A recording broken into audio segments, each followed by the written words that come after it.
that tells us something happened to that DA. Which,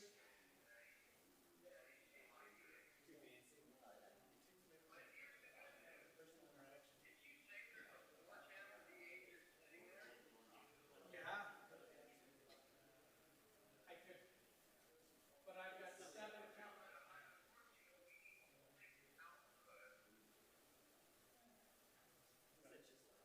It is, right.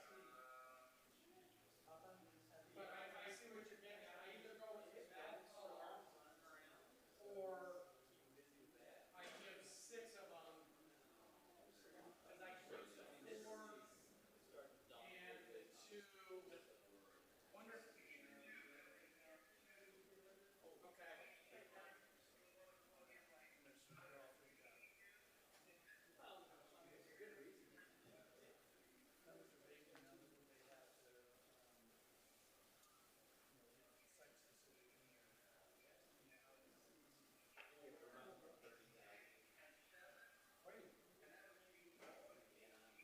Right. That's so right now I've got this meeting starting in like a week.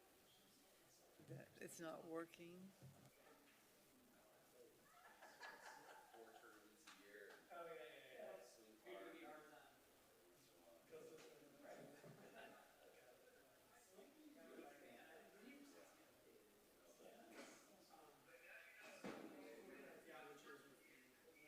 Okay, so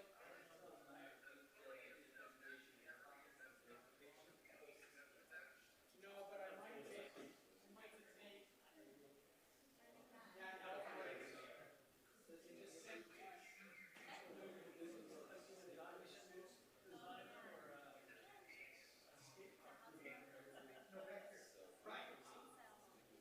right. But why wasn't I getting? But that DA, if I go straight from podium output into that DA, at least I get video. It's just color.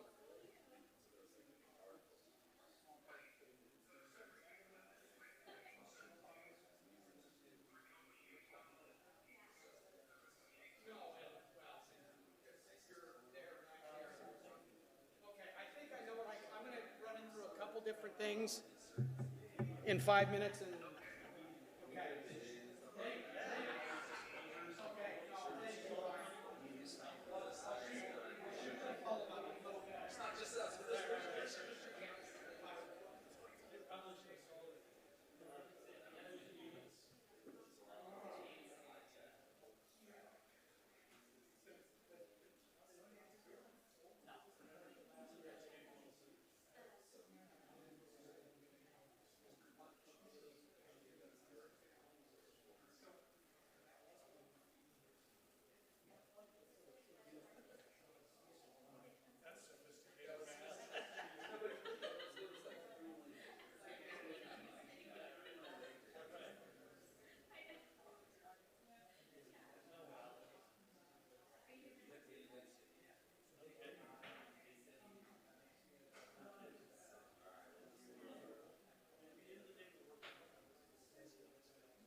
You'll see confusing stuff, so that's why I'm trying to understand it. It's confusing. It is very confusing. It seems almost arbitrary too. The state's numbers? Yeah. Okay, yes. I was looking on this. This is going to make it work. I have to be red. I'm gonna not subscribe to the. So I have to be red, right?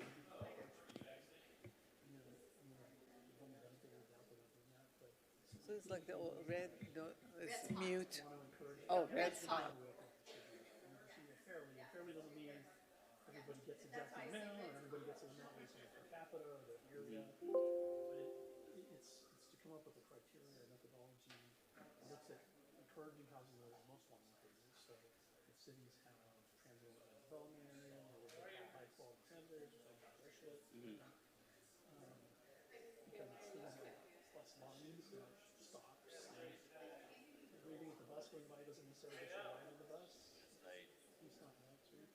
But anyway, so we look at things like that and proximity with jobs, maybe we'll encourage discourage sprawl, we'll encourage so the houses areas that are in larger job centers will encourage more housing.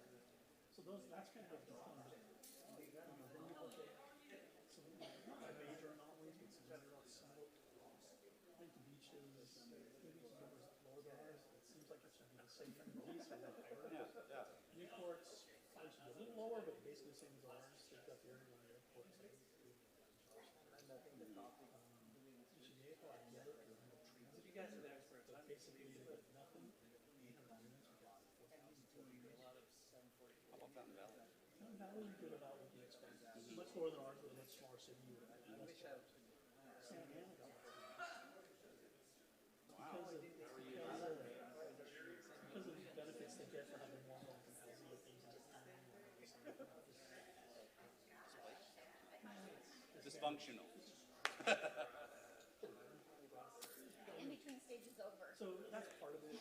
Diane, just take my It seat. just seems maybe a little bit disproportionate. Anaheim and Irvine, the big city numbers,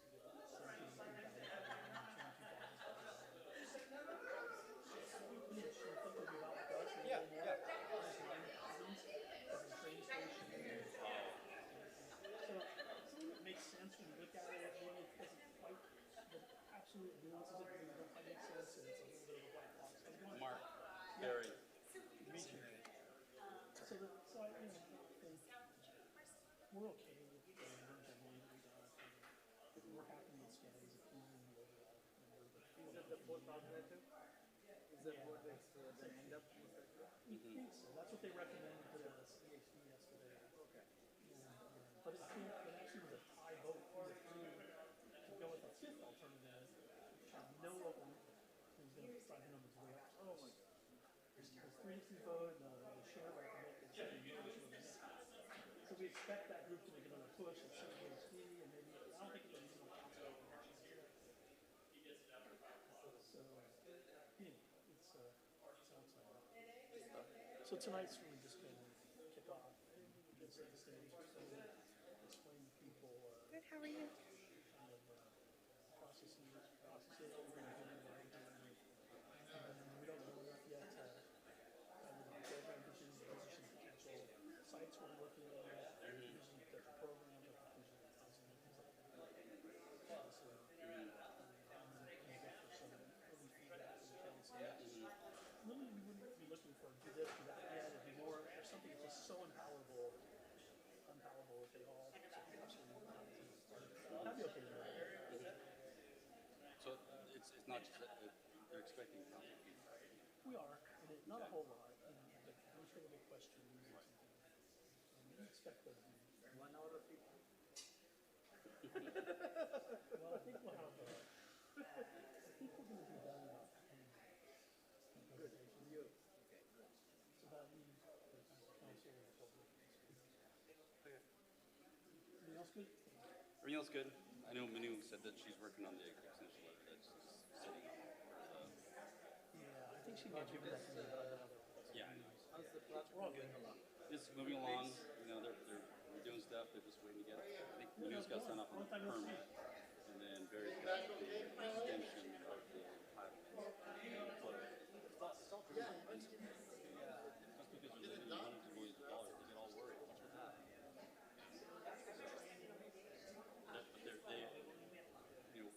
They want levels of assurance to the street. Very simple. How are they going to say, administratively, we can extend the entitlement for X? They'll be happy with that. Just they want something that there's level, which helps. And I get it. Want to get paid back? Things like that. Just things like that. So, everything else going well? It's interesting. You got Irvine's signal timing is really bad. Because they don't know what to do. I've complained so much. Yeah, I heard it's really people.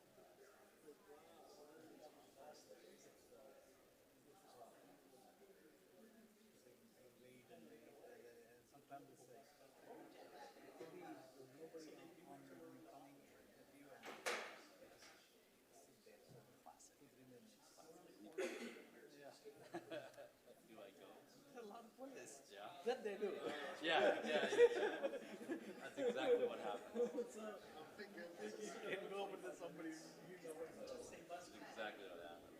So. nothing else to do. They're just sitting at stop signs or signals. Facial recognition pretty soon. I'm joking. I said, you guys coordinate the wrong, color. You're coordinating the red. You should coordinate between. Because you hit one red and then you go, you hit the next red. And what's the use of this? I like the new screen. Those are nice. Because I was looking it up then. I was The seats also.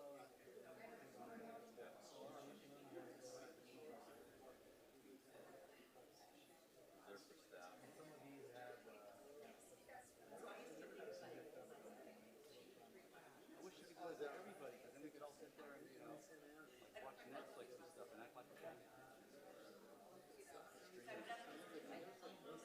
There are, you know, people outside And I think that here, that's a Tips and secrets. because of the way, I mean, you don't want to be there.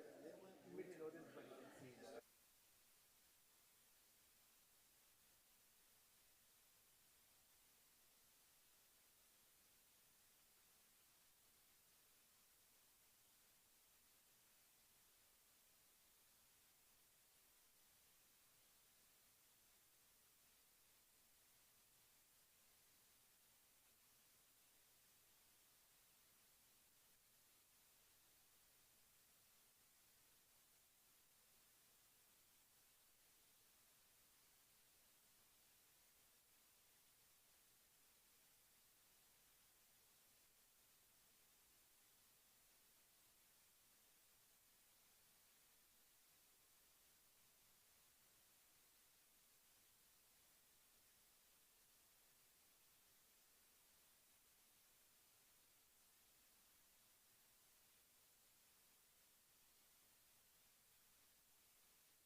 Check.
Yeah, we got a well.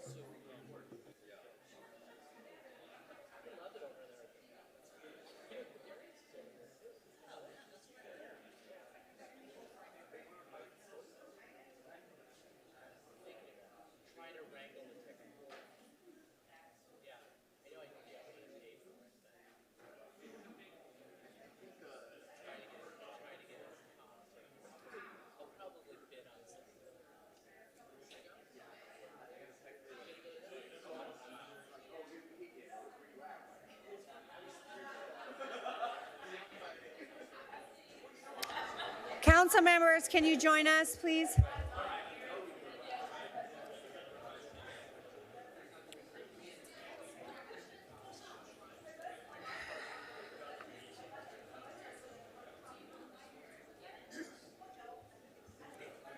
Okay, we're going to go ahead and get started.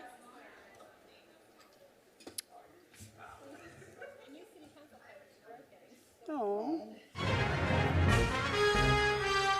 Don't even get me started.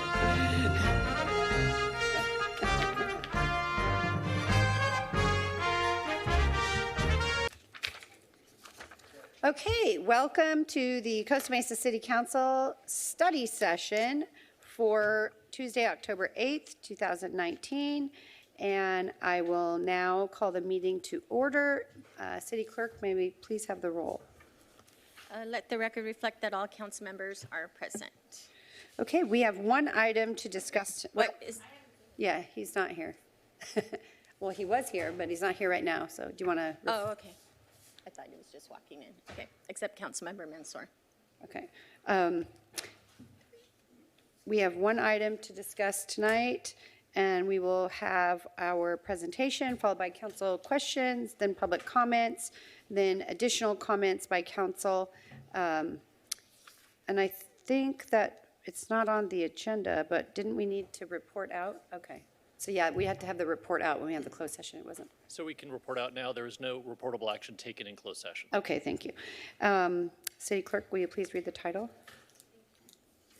Thank you. Introduction to the 2021 Housing Element Update Process. Presentation by Mr. Curtis, Development Services Director.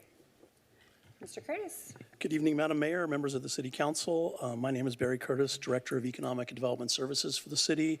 With me this evening for the presentation is Minu Ashabi, Principal Planner, as well as Scott Porter, the city's Deputy City Attorney.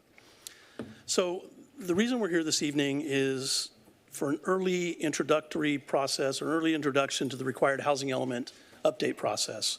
The intent of tonight is to provide the City Council with an understanding of the Regional Housing Needs Assessment process, the Housing Element Update process, also for early identification of some potential issues that may or may not come up as we move through the processes, and also to discuss opportunities that would allow the city to potentially prepare a certifiable housing element, and to allow the City Council, and also to allow the City Council to provide staff with any thoughts and early direction in advance of moving forward with the required housing element update. So I did want to emphasize that really this is the beginning of a process. We're not really looking for the City Council to provide us with selected options and programs tonight. Really, this is to start to discuss these items and options that may be available as we move forward through the process. The topics we'll be discussing this evening relate to housing element law, the regional housing needs allocation or RENA process, which is part of the housing element law, the status of the draft RENA allocation for the SCAG region, a timeline for the housing element update process, some discussion of recent and potentially future housing legislation that may affect the housing element, as well as challenges and opportunities to completing a certifiable element. And finally, to talk about some potential affordable housing policies that may be considered for inclusion into the housing element as we move forward.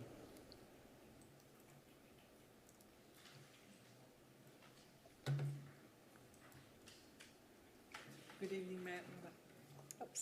Good evening, Madam Mayor, members of the City Council. My name is Minu Ashabi. I'm with Development Services. As Mr. Curtis indicated, the housing element update has started. One of the first initial steps to the process is updating the city's housing data.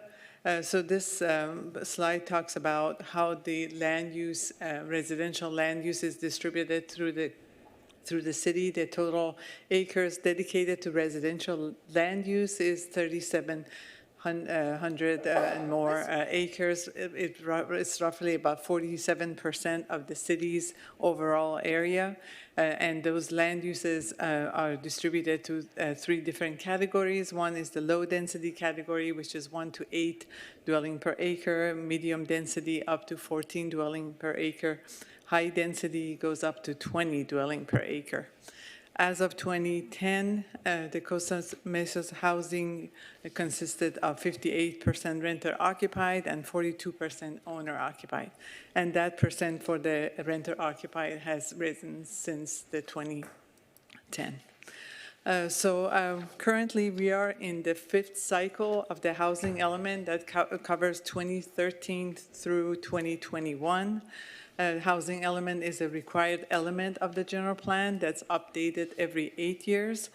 The housing element includes the current status of the housing production, projected housing needs in terms of income, special needs populations, and potential locations and policies to meet the local and regional housing needs. This, in addition to the housing element update, on annual basis, the city has to report the progress towards the RENA numbers to the State Department of Housing and Community Development. This slide shows the latest annual progress report that we sent to HCD. It shows our progress from 2013 through 2018 and how that falls into the different categories of very low, low, and moderate income. This slide has been updated from the staff report. It also includes the 9 very low units that are anticipated to be constructed with the Costa Mesa Motor Inn project. So the next 2 slides cover the 40 to 50 years in the past at the regional level as well as state level, and how the housing has progressed since 1970. From 1970 to 1980, 1 unit roughly was built per 1.7%. Then from 1990 to 2000, that number dropped, so 1 unit was built for every 4.52%. And then from 2010 to 2014, one unit was built for 2.64. So that ratio went up slightly, but not quite high enough to make up for the difference. The first step of the housing element is the Department of State Housing and Community Development determination of the regional housing needs assessment. This process is done every 8 years. Costa Mesa is located in the SCAG region, which is the nation's largest metropolitan planning organization, and it represents 191 cities and more than 19 million residents.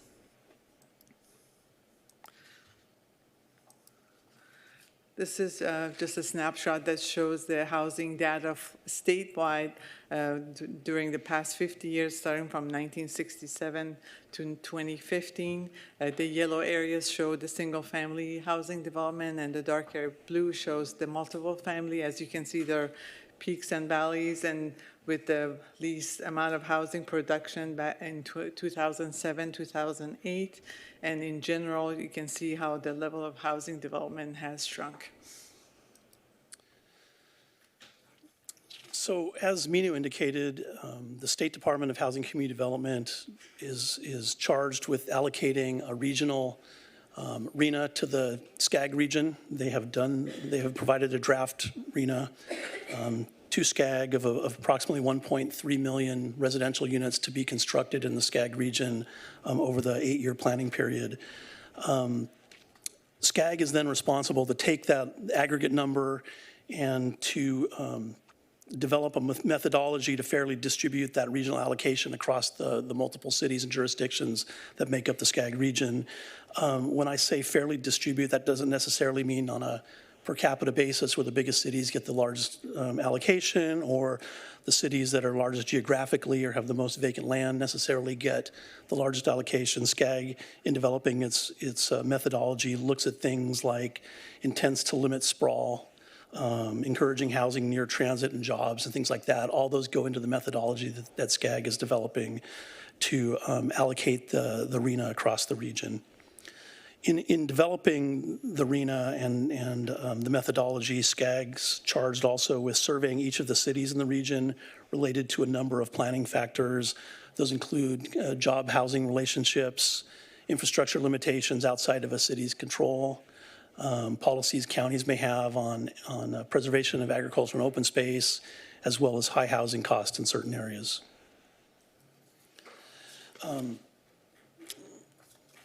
Basically, this slide provides the overall timeline for the housing element update.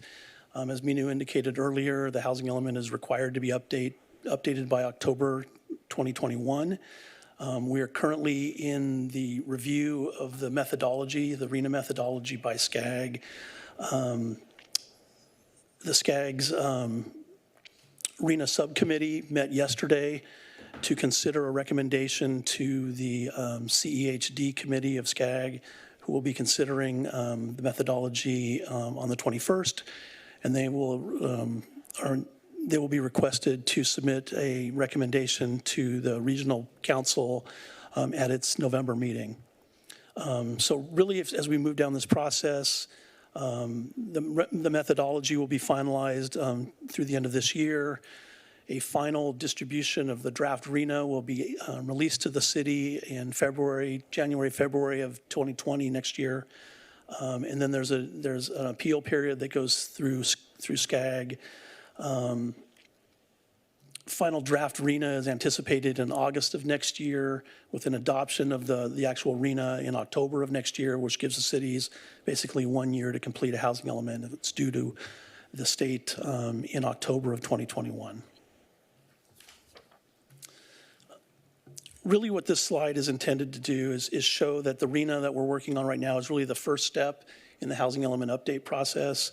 Once the RENA is allocated to the cities, the city must update its housing element to include sites and programs to meet the RENA. The updated housing element, once that's done, is subject to review and certification by the State Department of Housing and Community Development.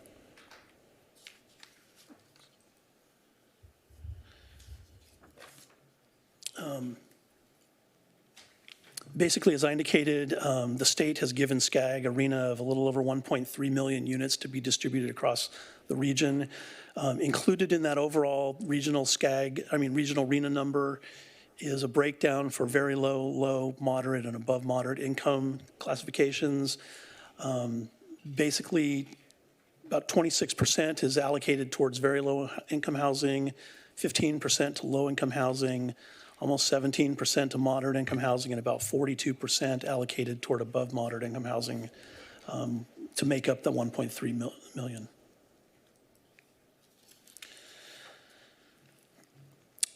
SCAG staff has developed a number of methodologies. They released their 3 methodologies for public review back in August. The city of Costa Mesa provided SCAG with a fairly lengthy commentary on those methodology. Subsequent to the review period, SCAG staff developed a 4th methodology, which they made available towards the end of September. That is the staff recommended methodology, and as of yesterday, it's the subcommittee's recommended methodology as well. For the city of Costa Mesa, that includes a total of a little over 4,300 units, made up of 1,082 very low-income units, 660 low-income units, 769 moderate income units, and 1,811 above moderate income units. This is not the final adopted methodology at this point. As I said, it still has to go through another committee and then through the regional council. And even when they adopt the methodology, there'll be further fine-tuning before the actual draft is released early next year. But this is a pretty good indication of what the SCAG staff thinks our RENA will be.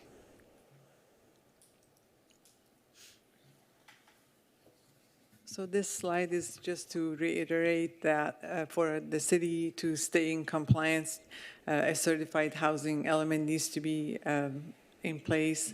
Also, the city would have to submit annual housing progress to the Department of Housing and Community Development by April of each year. These are important because, for example, we have an SB2 fund planning grant that's available to the cities, and the staff is working on having that application prepared to be presented to council in November. And one of the requirements is that the city meets all these 2 qualifications.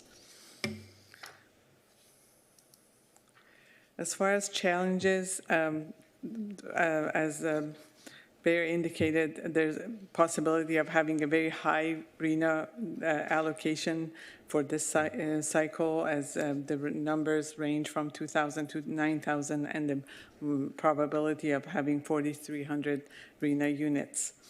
And also, the new housing legislation links state funds to a compliant housing element. Non-compliance could also lead to loss of funding and/or fines. If necessary, the city would need to identify potential suitable and available sites that are zoned at least at 30 dwelling per acre, and that's what's been determined to be what's considered an affordable density for a metropolitan area such as Costa Mesa.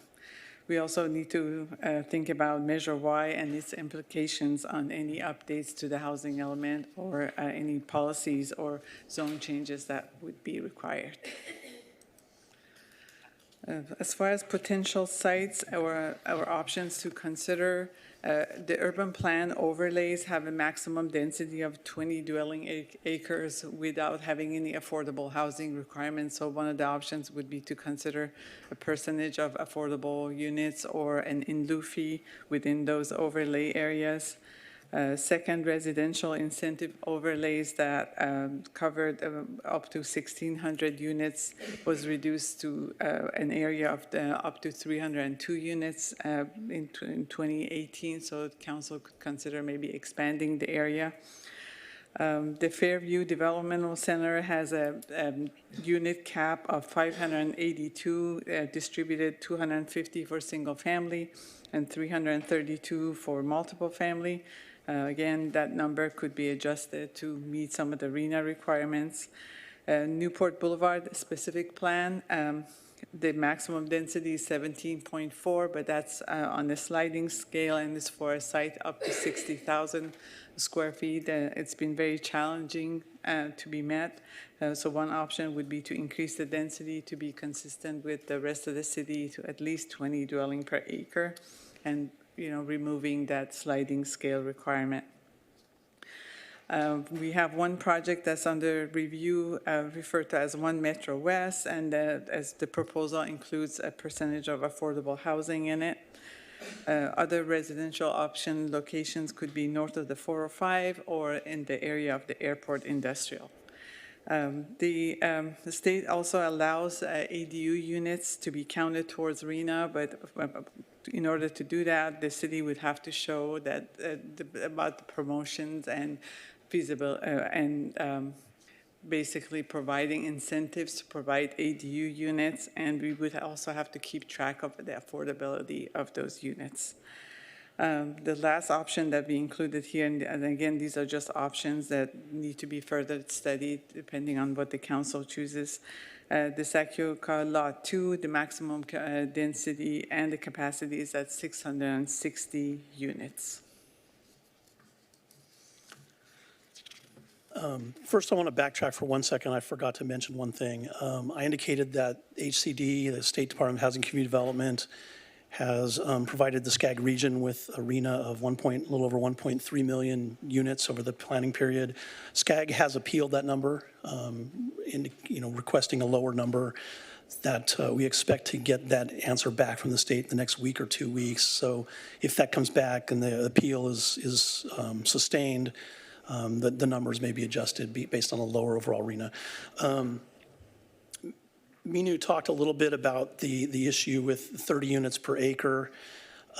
Just to kind of clarify that, a component of developing a housing element is to show that we have sites to meet the various RENA figures for our city, basically the income categories.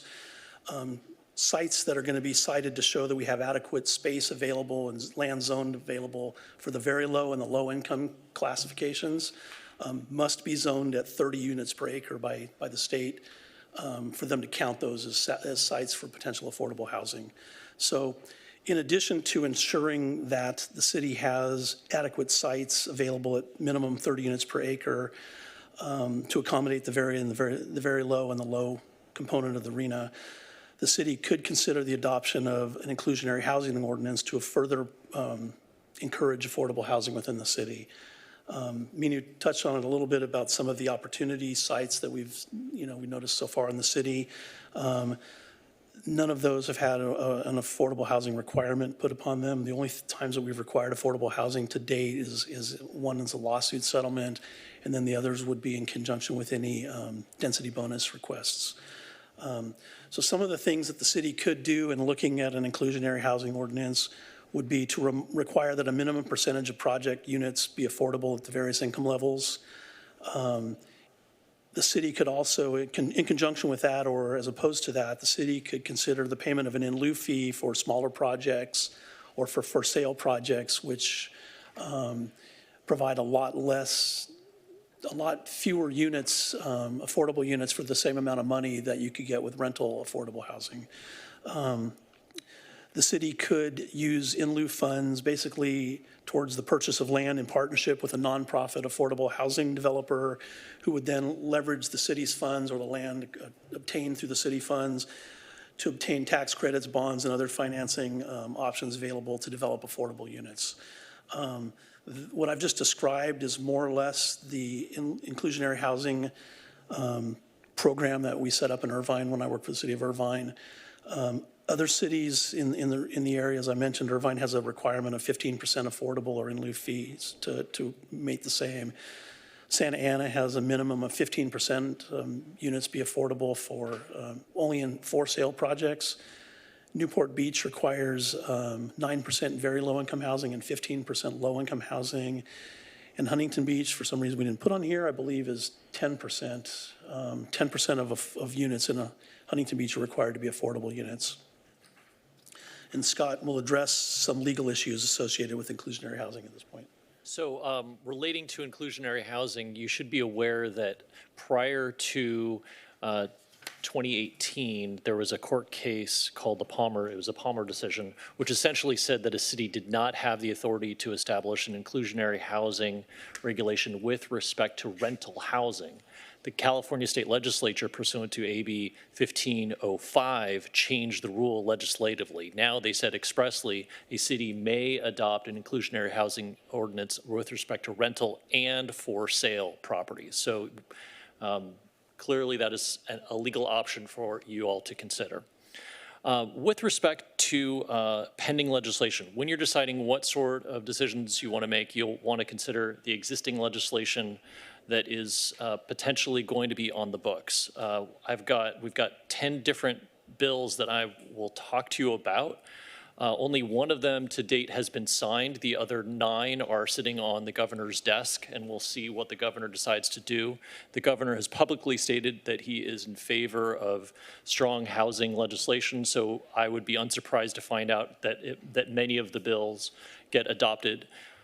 So specifically, the one that has been approved is AB 670, and that says that with respect to accessory dwelling units, otherwise known as ADUs, if there are CC&Rs, covenants, codes, and restrictions typical of a housing of an HOA, those rules can no longer prevent the conversion of garages into ADUs. So those private rules, so if you're in a single-family residential neighborhood, then they cannot establish essentially rules that make it too difficult to convert. The other bills that I want to talk about as a lump would be AB 68, and then the last 2 on this slide, which are AB 881 and then SB 13. All 3 of those relate to ADUs.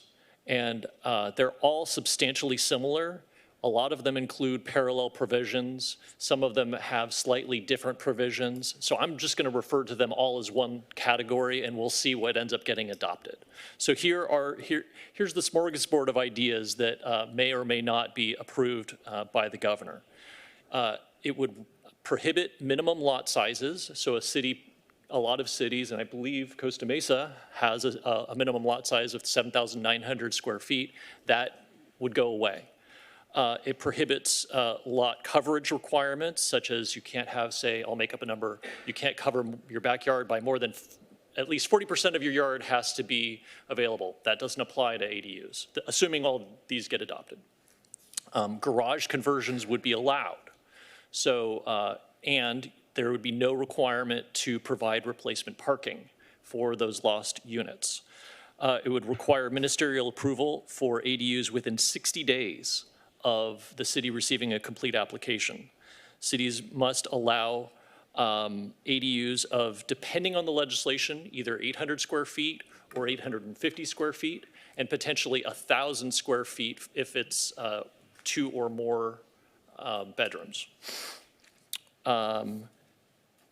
It expands the ministerial approval process to include additional zones. So right now, we only allow ADUs in 2 zones, in the R1 zone and in the, I always forget the name of this, the R2MD. Thank you. I wanted to say R2D2 zone, but I knew that was not right. So in that particular zone, those are the only zones where we allow it, but it would require expanding the number of zones that it is permitted.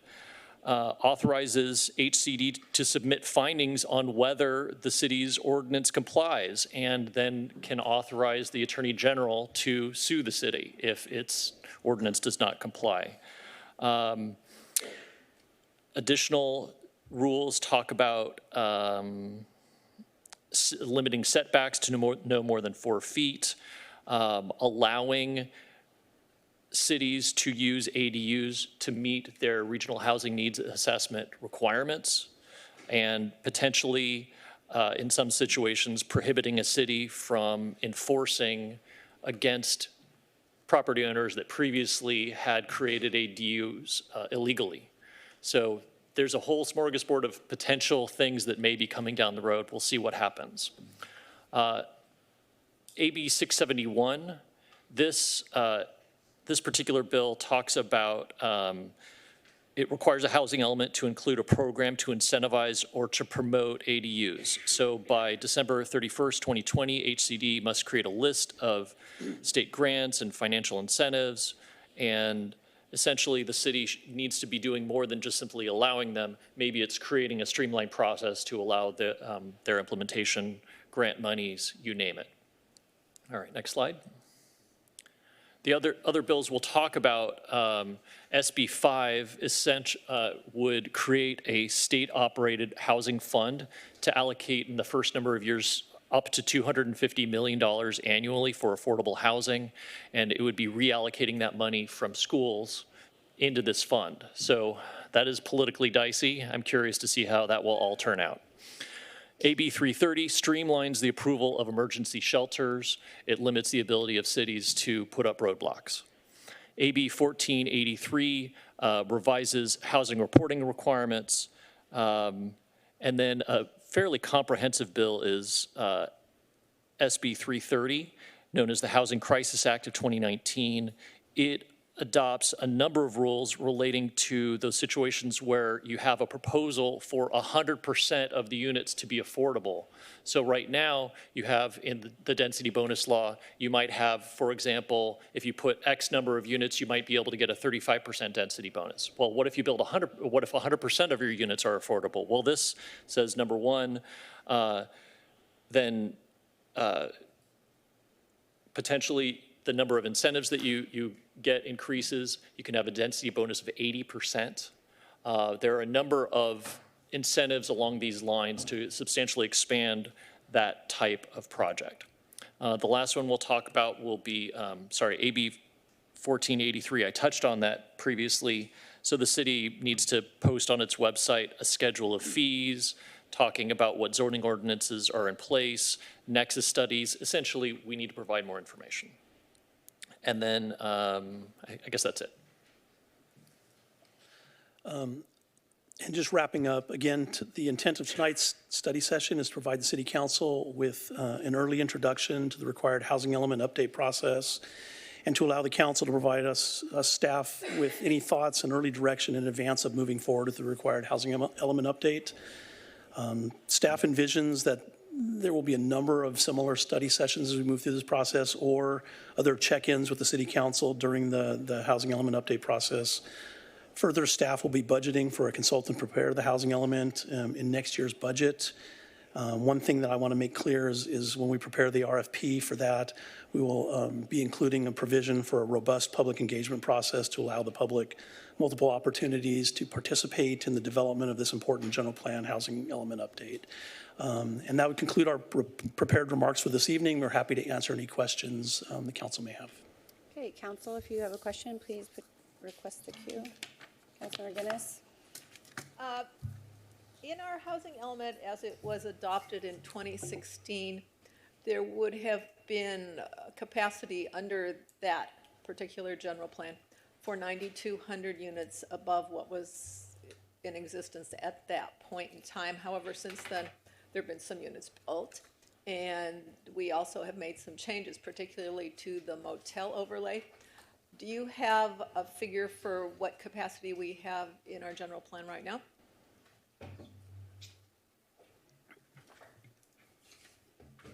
Councilmember Guinness, Minu is going to double check her stats. I do not believe we are in the process of putting that number together. We're also in the process of trying to understand what sites remain available from the from the current RENA cycle, and also from the 2016 general plan amendment, general plan update. So I do not have a full number for you this evening. I will be happy to share that with the council as soon as we have that. And then obviously that becomes very important once we know what our RENA actually is. And as we all know, the methodology is still under discussion. So could you explain a little bit about the differences, the basic differences between the various options in how what they take into consideration, and why the numbers vary so much for Costa Mesa? Sure. The numbers, vary quite a bit for every jurisdiction, but the biggest difference is really the amount of local input that is allowed into the process. With the first alternative allowing the most local input, kind of the second methodology or the second alternative methodology, in some ways not being that dissimilar from the fourth that was proposed. It was more of a fine tuning kind of, but basically kind of splitting up between local input and then things related to proximity to high quality transit corridors and proximity to jobs. And essentially that's where the fourth methodology, the one that's being recommended by SCAG staff and was recommended by the subcommittee, that's really what that does, is it takes about half of it based on local input, and by that I'm talking about the city's existing general plan and how many units are remaining in the general plan and the between the build out and today. And then a quarter each related to proximity to a high quality transit corridor or high quality transit area, and a quarter related to proximity to jobs. So what's really inside those models and in kind of the black box, we can't get to too much of that, but that's really the high level, what makes up those different methodologies. It's kind of a different philosophy as to how much is based on what the cities have already planned for and how much is related to a desire to kind of push things closer to jobs and transit. Okay, and so if we were to have to deal with, say, the option 4 number, we currently have that capacity in our general plan in raw numbers, probably? Maybe not necessarily for the very low income, but raw numbers. We believe we have enough overall for that, and the question would be, do we have enough to meet the low and moderate, or low and very low income sites? And I know one of the things that goes into the overall regional number, oh, and by the way, even last week at SCAG, we heard from someone else who was a USC professor who was offering some suggestions on housing strategies and various approaches. And one of the very first things he said is, we know that 3.5 million number that's being cited by Sacramento is not credible. So, so we're basically having to, if SCAG's challenge to the regional assessment from Sacramento is not successful, we will be basically having to plan for numbers that have been judged to be not credible by the vast, vast majority of experts. And this is the guy who spoke on Thursday was a guy who has consistently been an advocate for more housing, for additional housing, for more affordable housing. So he's not someone who's trying to get out from under anything. And I'd like to emphasize the statement that was made on page 5 in the staff report, that it's important that Costa Mesa receive the lowest mandated allocation possible in order to both maintain local control and to avoid state penalties against cities that do not meet their numbers. It's not a matter of not liking housing, it's a matter of local control and having to deal with unforeseen circumstances that could cause us to be penalized. Say if the economy goes south again and nobody's building, no matter what we do. So it's basically trying to avoid the sort of Damocles hanging over our throats as opposed to doing what we should be doing anyway. And I don't know if this will show on the screen, so I don't know if you could do if it even has you do a close-up on it or not. But for my fellow council members, where the blue is, those are the high-quality transit areas. And you will see for Orange County, it's Costa Mesa, Santa Ana, Anaheim, Garden Grove. You don't see it in Rancho Santa Margarita. You don't see it in Laguna de Gal. You don't see it in San Clemente. So to me, the push for putting the housing in high-quality transit areas really looks like a surrogate for let's let the affluent communities out of a big chunk of their obligation, and we'll dump it on the less affluent communities. One of the things that I've been involved with is the Environmental Justice Initiative. And the whole point of that is that for many years, what we've seen is you have a project that has a great cost-revenue analysis, but the revenue goes over here and the costs go over here. And a lot of times those are environmental costs that are sustained typically by people who have no power. Those are typically people with no money. Quite often, they're people who are minorities. And under the current mapping for communities of concern for the Environmental Justice Initiative, what we're seeing is those communities coincide geographically with the areas that are now being told they have to concentrate additional housing. So people who are already struggling will be struggling more, or they will be gentrified because once the density goes up, then there will be an incentive to displace these poor, struggling communities. And so one of the things I'm wondering about is I didn't see anything here about preservation of existing affordable housing, because as the densities go up, there will be a greater return. And what we'll see is probably things like the Motor Inn, where only when they were forced to were they willing to provide affordable housing.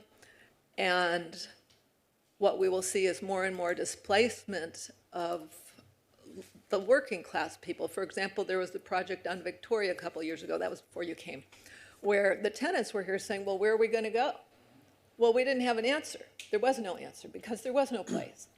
So how, as we move forward, since we're looking at infill, how are we going to avoid displacing our existing, basically, working class people in Costa Mesa? Councilmember Guinness, basically when we prepare the housing element update, one of the things, if it's a desire of the City Council to do so, one of the programs in there would be means to protect existing affordable housing, whether it be market rate affordable or workforce housing, to protect the existing units within the city through this development.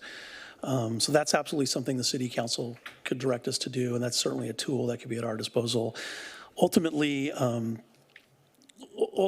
one method will be to provide or to consider an inclusionary housing program.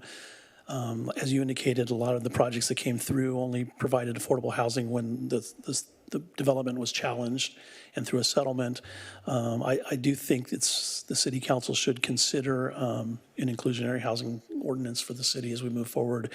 There's many shapes those can take, but I do think that's something that we should be talking about as we move forward. And I absolutely think if it's the interest of the council, I think staff thinks it makes sense, would be to look at ways to, we don't want areas to become blighted and overlive their lifespan, but absolutely programs that look towards protecting existing neighborhoods is something that we should consider and I think should be included in the housing element. Thank you. So I'm going to go out of order. I'm going to take my executive privilege and go out of order. Since I always wait till last, but I think the timing is right for this question.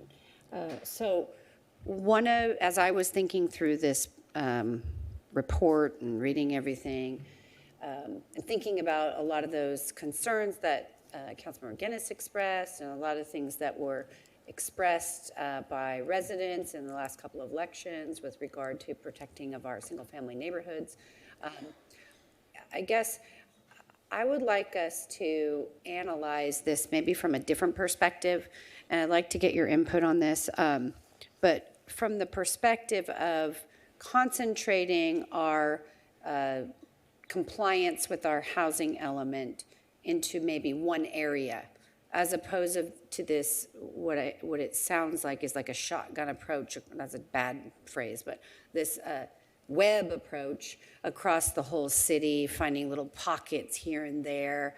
One, I think it'll take longer to achieve our desired results. And two, we won't be able to avoid encroaching into our traditional suburban single-family neighborhoods.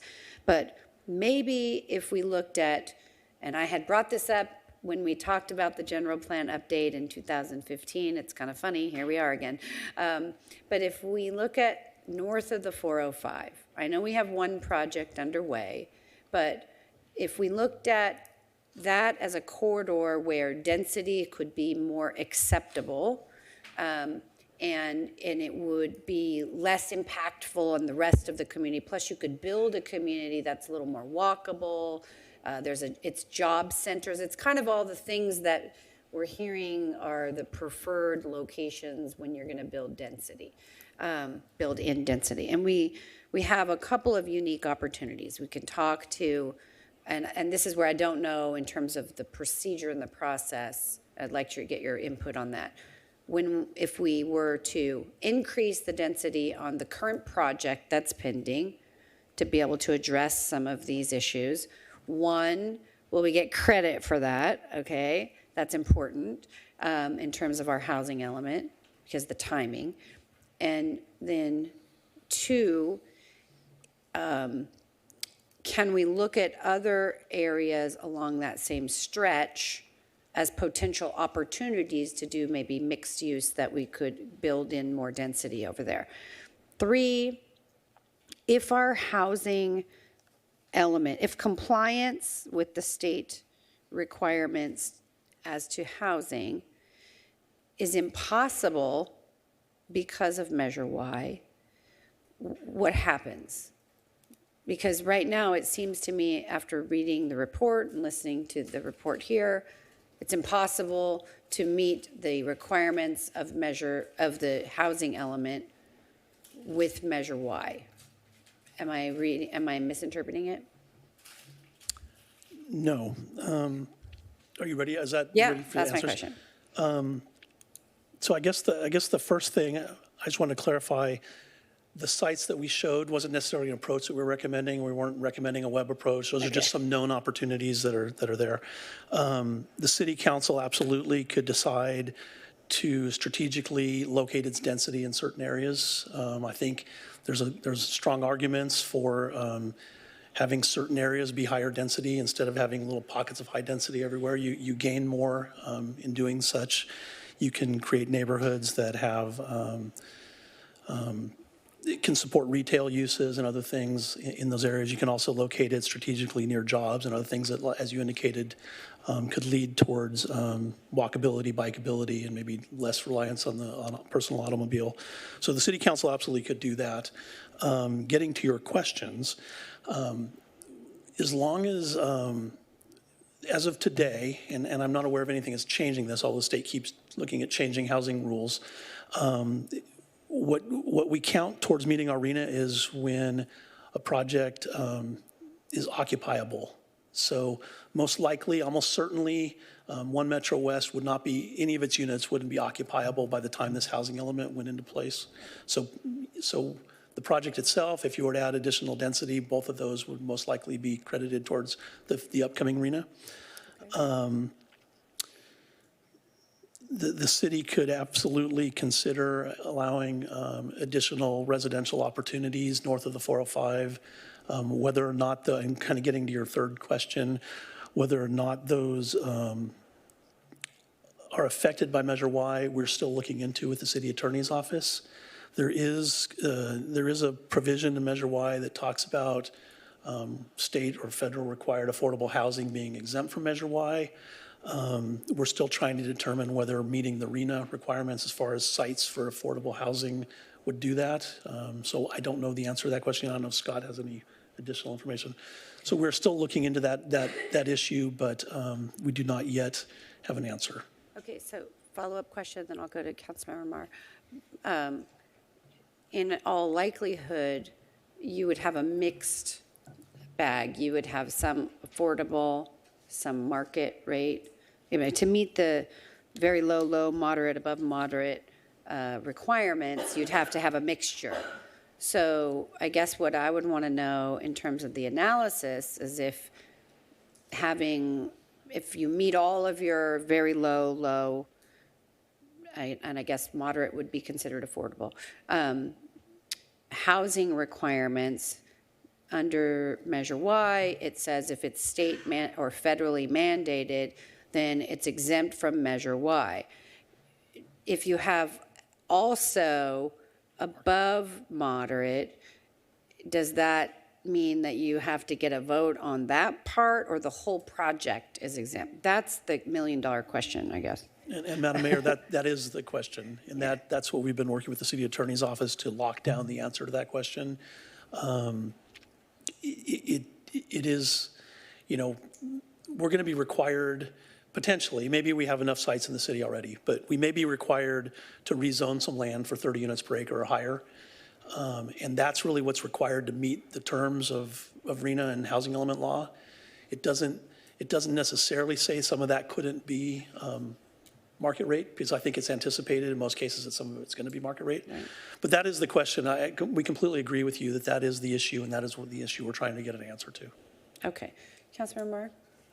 So, yeah, thank you. Just to follow up on that same train of thought. I mean, so regardless of whether we're concentrating in one specific area of the city or if we're doing a couple, which would be my preference, that's going to require likely upzoning or a modification of the existing zoning, which would inherently trigger Measure Y based on parking and density, correct? It could. Okay. Kind of to the answer I just gave, we're still looking at if it's required to meet the RENA, if it's exempt from Y or not. So right. If it was just to rezone for nothing to do with the housing element, I think it would be a completely different answer. I think that's absolutely, would at least have to run through the Measure Y process. Okay. But I guess sort of as we're going along, my thought is if we're smushing it out across the city such that we're not resulting in significant changes to zoning, parking, trips, and we're resulting in some kind of concentration, then I know you're still going to hedge your answer, but likely we will come up against Measure Y. I'll just leave it at that. Okay. So on consequences, so there's the Measure Y consequence, the not having a certified housing element consequence, generally not meeting our RENA numbers on an annual basis, and sort of a growing feeling that the state is going to fine, tax, fee, find some way of penalizing the city in general for not meeting all of those things. So it's safe to say there's significant consequences to not, whether we like the methodology or not, like there's going to be consequences to not going with it, right? Okay. So we don't specifically have a carve out for or a definition in our existing housing element or general plan for any kind of a mixed use development. And I think the plant, based on your feedback to Councilmember Reynolds' questions, written questions, so the plant's really kind of our only example to date of sort of true mixed use. Is that right? Plant, yes, Councilmember. The plant and the small project at 19 and Wallace were the only two mixed-use projects approved in the city. Okay. So when we think about mixed use, and by that I'm generally talking about sort of retail on the bottom, housing up top, some combination of restaurants, retail. It's very broad in my mind what that means, but sort of within the planning community, are there more specific definitions of mixed use or something that we could use as kind of a model if we were to think about deploying more mixed use throughout the city? The mixed use definition actually is a mix. It could be horizontal mixed use or vertical mixed use. And the way we define it is by the floor area ratio. Okay. And we don't have a percentage of or a ratio for commercial versus residential. So it's been mostly residential heavy for most of the mixed use development throughout the region. Okay. And Councilmember Moore, those definitions that we do have for mixed use are in the urban plans themselves. That's why if you looked in the zoning, you didn't necessarily see one. Okay. My thought is moving forward, that's something I'd like to understand a little bit better, what all of the levers are and sort of dictating our options for mixed use, because I think that may be one way in which we accomplish multiple goals, especially as we're looking at corridors and specific plans, potentially for revitalization of some of our major corridors. The SB2 planning grant process, can you explain how that works a little bit? I guess two focuses. One, is there something as a council that we could be doing preemptively to set ourselves up for success? And number two, is that tied specifically to like projects or, go ahead, Barry. Sure. So the first year of the SB2 planning grants is a formula, and our city, based on our size, is eligible for $310,000 for planning grants. There are some sort of caveats or strings that go along with that. One is that the projects that, you do have to define the projects that you're going to use it for. It's fairly loosely written, but you do have to define the projects. The projects actually have to be approved. If they're not approved by date X, the city's not going to get the money. So the requirement is to have the city council approve a list of projects. We're going to be bringing those to the city council at your November 5th meeting. And then we need to get those to the state by the end of November. What we're proposing is some projects that we think are very safe, that are going to be, that we know that we have to do, like the housing element update. We know there's really not a viable option where we don't approve a housing element. So we're looking at some projects like that we know we have to do, and off the top of my head, that's the only one I can think of. Minu can jump in a second. But we'll be proposing those to the council. There's probably some other projects that you guys, that the council's interested in moving forward with. Our thought is that these ones that we know we have to do because they're mandated projects, that necessarily, we were gonna have to pay for those anyway, so that potentially frees up money for other projects if you had something that you'd rather use the planning grant for. Okay. And then what were the other couple projects, Minu? The ADU or ordinance that we need to update, it would have to be, again, something that the city would promote, and we would have to have a specific, like a checklist or expedited process through the plan check to be able to qualify for the grant. And also expedite the plan check in terms of having updated software and hardware. So those 3 projects is what we have in mind so far. Oh, okay, we can include plan check upgrades, that's great. Yes. Anything that, loosely speaking, anything that paves the way for a more efficient provision of housing. Oh, excellent, okay. So on ADUs, I think we've talked about this separately, but I would, and I'll have a list of comments afterwards, but so any objection generally, as we go through that process of upgrading the ADU standards, actually let me phrase it this way, what's your thought process for how we can better use ADUs in order to meet especially some of the affordable housing requirements that are going to be coming down the pike? I see Minu looking down. Very effective. So basically, we can count ADUs towards our overall RENA number right off the bat. It's a new unit. What's a little more tricky is if you want to count it towards meeting the very low or moderate income categories. So the state has looked at a couple things, and it may change over time as well. But the state has looked at either deed restricting it at an income level, or at least providing certification that the units are being rented at levels commensurate with those income levels. The state is so far, I believe, allowing that. I don't know if they will continue to do that because it's not guaranteed for any certain period of time. And it would be weird for units to be falling in and out of the affordable housing category time. But currently, the state has been allowing those to be counted if you could demonstrate they're actually renting for those amounts. So I know in at least one other city, the city basically hands out the plans for, this is the studio that you can build in your backyard that we can count as low income because you're only going to charge X amount per square foot. Is that something that you see any objection to, and would that meet most of the coming legislation requirements?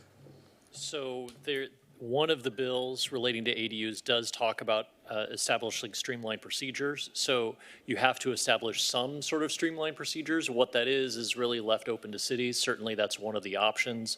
Other options might be, here's a checklist, here's the 8 things you need to do that we'll look for if you do these things. Improving processes, maybe using set aside funds for promoting units. There's any number of different options available. Okay, thank you. I think that's it for now. So I'd just like to thank the all-star cast of spectators we have here in the chambers, and for the vast audience at home watching this. We have 5 of our planning commissioners out here, so that's really good. And we only have 6 planning commissioners now, so I'm not going to say who's not here because I don't want to embarrass Jeff Harlan. But And a parks commissioner. And a parks commissioner. So thank you all for coming. I have some questions. Some of them are more intelligent than others, but you know, there's no such thing as a dumb question, right, Barry? Okay. So my first question. rhetorical? What's that? I said, was that a rhetorical question? Yeah. I'm just trying to establish the ground rules. So my first question is kind of in a nutshell. I know this is a big one, but how did we get here? What we now, I think, apart from, you know, we can quibble about like what the extent of the problem, as Councilmember Guinness mentioned, and what the exact numbers are. But from what I'm hearing from a lot of different sources, we do have a housing crisis, and that's, you know, coming from Sacramento and pretty much everywhere else. How do we get here? What were the social and economic forces that got us to the point where we're sitting here talking about increasing our density? In a nutshell. I don't like that question whatsoever. Mr. Mayor Pro Tem, basically it's you know, myriad of things have led us to this point. It's difficult, you know, and this is not in any particular order, I don't think, of preference. It's in some ways it's difficult to provide housing in California. Land is expensive, environmental regulations can be misused sometimes to slow down or stop development. But I think probably some of the more important ones in the recent years is we went through a downturn in the economy, and one of the things that's come out of that is the state is looking at ways, and I'm not, this is not a qualitative thing either. The state is looking at ways to discourage sprawl. So basically to look for more compact development in the urban cores. And the state is looking to encourage other types of housing in certain places, which by concentrating housing in those urban core areas, it's more expensive. If you could go out and do greenfield developments out in the hinterlands, the land is relatively cheap, but there's other costs that are associated with that the state has determined outweigh the benefits of cheaper land for development. So I think some of the issues we're seeing is you know, the low-hanging fruit, for lack of a better term, is kind of out of the market in many regards. And we're also in the sprawl development. Exactly. And we're in a transitional period where we're going from a state that really sprawled. You know, most of the development in the state really was just continuing to move into greenfield developments. So we're in a transitory period where we're now looking at upzoning and having higher density in these urban areas. Many of the urban areas are really what people, you know, Costa Mesa being a great example of most of Orange County, people moved in here years ago as a suburban area. And so there's some pushback from some of the populace about this kind of change. So I think those kind of all together are a lot of the factors that have led us to having a shortage of housing in the state. Right. And that's what I hear too from people. They say, listen, I think that was one of the drivers for Measure Y. I moved into an area umpty-ump years ago that was a suburban area, and it's becoming urban too rapidly and too much so. And so in our community, one of the things that happened was Measure Y. I mean, and I know that's simplifying it, but that was one of the motivations that at least I heard. Okay, so high-quality transit areas is a term that HQTA, I learned when I was reading these reports. That would be more bus stations, more bus routes, even trains, right? Things like that, right? In the context of preparing a housing element, what it means is looking at where those kind of facilities already are and allowing more, or actually allocating more of the RENA toward areas within proximity to those. Right, but it doesn't work in reverse. In other words, like let me give you an example. We have a train tracks that go into Costa Mesa on the north part of the city, right by the plant. If we were to zone a more high-density development there north of the 405, would it be more likely that we would attract, I guess it's OCT, who would do that? Who would develop the train stop? The OCTA? It could be OCTA. I believe that Metrolink is actually who has the rights away on that. Okay. It might be a partnership, who knows? Okay. But getting to my point, whoever does it, would it be more likely, you think, that if we rezone that area to make it more high density, that we would actually attract whatever agency to improve our connectivity with Metro Rail? It's possible, absolutely possible. If you look at the spread out of the metro rail system through Los Angeles County and into some of the surrounding counties, certainly areas of higher density were some of the original nodes and places where they looked at track alignments. So it's possible. Okay. Okay, so then with respect to Measure Y and One Metro West, what's the time frame on that? Because my understanding is that the developer is, their impression is that there's going to be a vote. So if we're going to get some type of an opinion from our legal counsel that because of the carve-out language regarding mandated affordable housing, that there would not be a vote, that would be a game changer, I think, for that particular applicant. So when are we going to know that? We're working with the city attorney's office. I don't know if you have any kind of a date. Roughly. I won't hold it to it within a day or two. I apologize for not having that answer, but I've not been tasked with looking at Measure Y. I felt it would be appropriate that the people that know Measure Y intimately be the ones actually advising on Measure Y. But that stated, that's certainly something, it's my understanding that the developer has stated that they would be taking it to a vote. Am I wrong on that? No, that's that's the not- process. That's not the currently. question. The question is, we're sitting here now, we're listening to these RENA numbers, which are being required on us. Measure Y is just a law with language. The people that wrote Measure Y, they had a carve-out for state mandated affordable housing. There's 15% affordable housing that's included in the One Metro West application. So if One Metro West is going to be exempted from a Measure Y vote, I think, I can't speak for the rest of the council, but I think we should know that sooner rather than later, because if it impacts a lot of issues for the applicant. So I'm trying to accelerate that in kind of a nice way. Understood. Mayor Pro Tem, we are working with City Attorney's Office to get an answer as quickly as possible to that issue. It really only, and I absolutely understand why the applicant would want an answer to that. It really only comes into play at the very, very end of their process, because even with Measure Y, they're required to go through the normal city process of getting entitlements to the Planning Commission, City Council. And if the City Council were to approve it, then it goes to the next step. But we will have an answer to this much quicker than that. We'll have an answer, like I said, as quickly as possible, but I don't see it taking more than another month or so to get an answer to this. That's great. Mayor Thank Pro you. Tem Singh, Yes, Can I just yes, ma'am, interrupt of real course. quickly? So my question really was a little bit more extensive than that. It is, if we added density to that project, and any other on that street, but to that project, I mean, what's the procedure to do that? Because they're already in the EIR process. So is it possible to do that still? Madam Mayor, you're talking about specifically adding density to the One Metro West project, correct? Right, so that we could start gobbling up some of our requirements. So if we are to go through a vote, if we're having to go through the Measure Y vote, very quickly, we're going to have to make that determination of what the project is for the purposes of completing CEQA.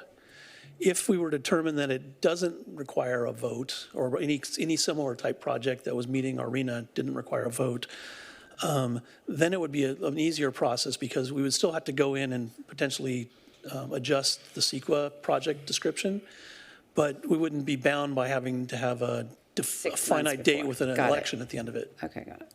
Sorry, thank you. Go ahead. No, that's fine. So I'm going to skip one of my questions, but one of the ideas that was as an option was building more housing, residential housing over in the airport industrial area.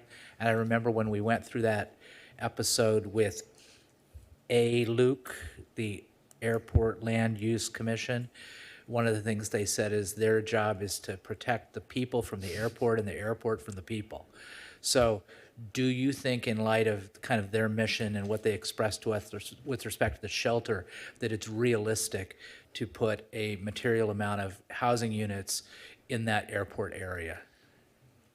Yes, if they're placed in areas outside of the most restrictive noise generation areas, then typically ALUC doesn't have major concerns in those areas. So where Baker Block went, for instance, it's not an area of great concern typically, as long as you stay out of those noise contours. Thank you. And then just a couple more quick ones. So Sakioka lot number 2, that's the lot on Sunflower and Main, which is currently being farmed, correct? That's correct. And you said that there were 660 units that have been entitled there, is that right? Correct. And so how many acres is that? Or how many units per acre? So that lot, I think approximately 17 acres, if I'm not mistaken. But the general plan allows a flexibility between residential development versus non-residential development. So if the applicant chooses a residential development, it could go as high as 80 DU per acre in a more concentrated form, but the cap is at 660 units. Oh, okay, I see. I got it. And that was established in what document? In the general plan, In the general plan? yes. Okay. Development agreement also. And development agreement. Yeah. Okay. And then I have just one more question. So when the RENA numbers were established by the state or whatever, in the process of, I know they're in the process of being established, are they considering the amount of jobs and that have been entitled specifically in Costa Mesa, for example, on Home Ranch and in the press and in the various places, as Mayor Foley mentioned, north of the 405, where we see a potential influx of thousands of jobs, which, irrespective of the other factors that you mentioned, would seem to drive a need for more housing specifically in that area. Is that something that's considered by the state, or is the state just saying, we're just going to kind of, slice and dice the overall number and allocate a certain number to Costa Mesa, irrespective of the very specific, issues that pertain to our city? Sure.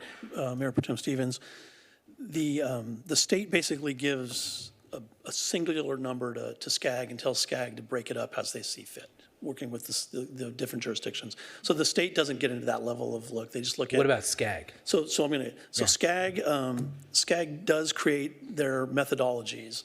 The methodology that the staff is recommending, and most of their methodologies, include a component dealing with jobs.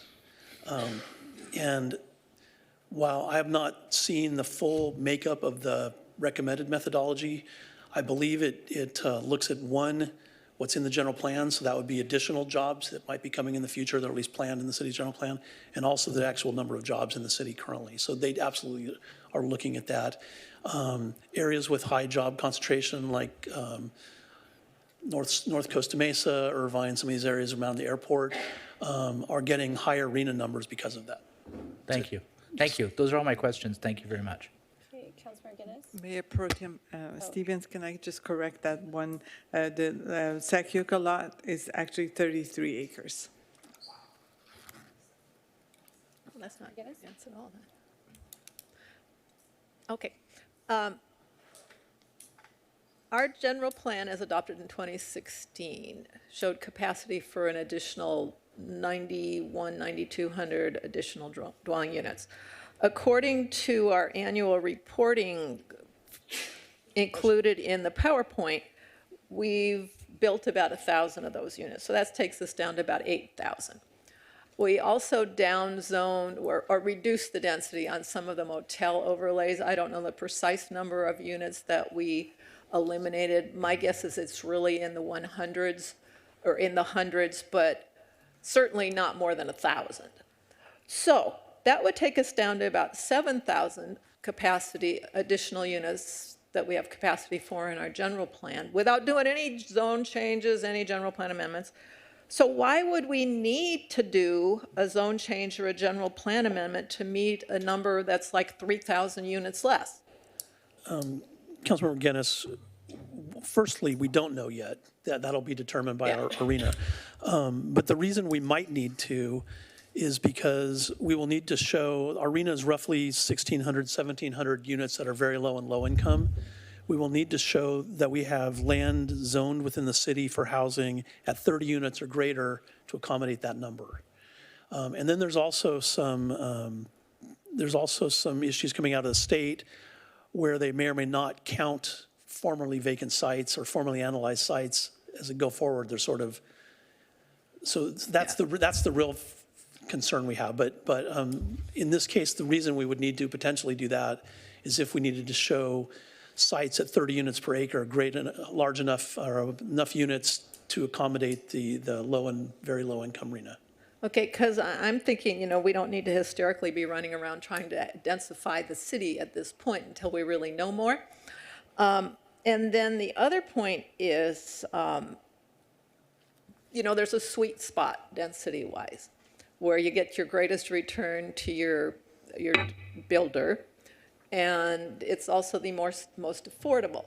And then you get to the point where your density is such that the cost per unit goes up significantly. And that's even one of the reasons that HCD now uses 30. They used to use 40 as the indicator of affordability, and then a bunch of us kept pointing out that the numbers didn't really work at 40. So if we were to go to increase density, couldn't we just ultimately then, beyond the 30, like say if we were to go, like say One Metro West, go to 100 units an acre or something like that, wouldn't those units be pretty expensive on the whole to build? Councilmember Guinness, there's a point where, you know, switching from stick construction to concrete and steel construction is more expensive, and you don't see a lot of homes built right over that cusp. Yeah. And then as the densities continue to go higher, you start recognizing a savings again. And there's a point where it does pencil out to do higher density, but it kind of depends on the market, what that is. And off the top of my head, I'd have to turn to a builder to see what that number is today. But somewhere when last I was overseeing housing programs in earnest, it was somewhere around 60 units per acre. We were starting to see it being affordable. You'd be able to provide those units again. And then it also depends on the market, right? For Correct. example, we've had some recent projects have come in under the allowable density. Correct. Up in the town center area. Then regarding Fairview Developmental Center, I know we have an adopted general plan for that, but at the time that came up, I kind of viewed it as a placeholder. And I'm wondering if we could use some planning grant money for that to really come up with a good specific plan for FDC, possibly transitional housing, permanent supportive housing, something along those lines. Councilmember Guinness, we certainly could, and that was one of the projects we actually considered. The reason that we ultimately didn't select it is because it's something that has to be approved, and we tried to stay away from projects that may have some level of uncertainty to them where they ultimately turn out.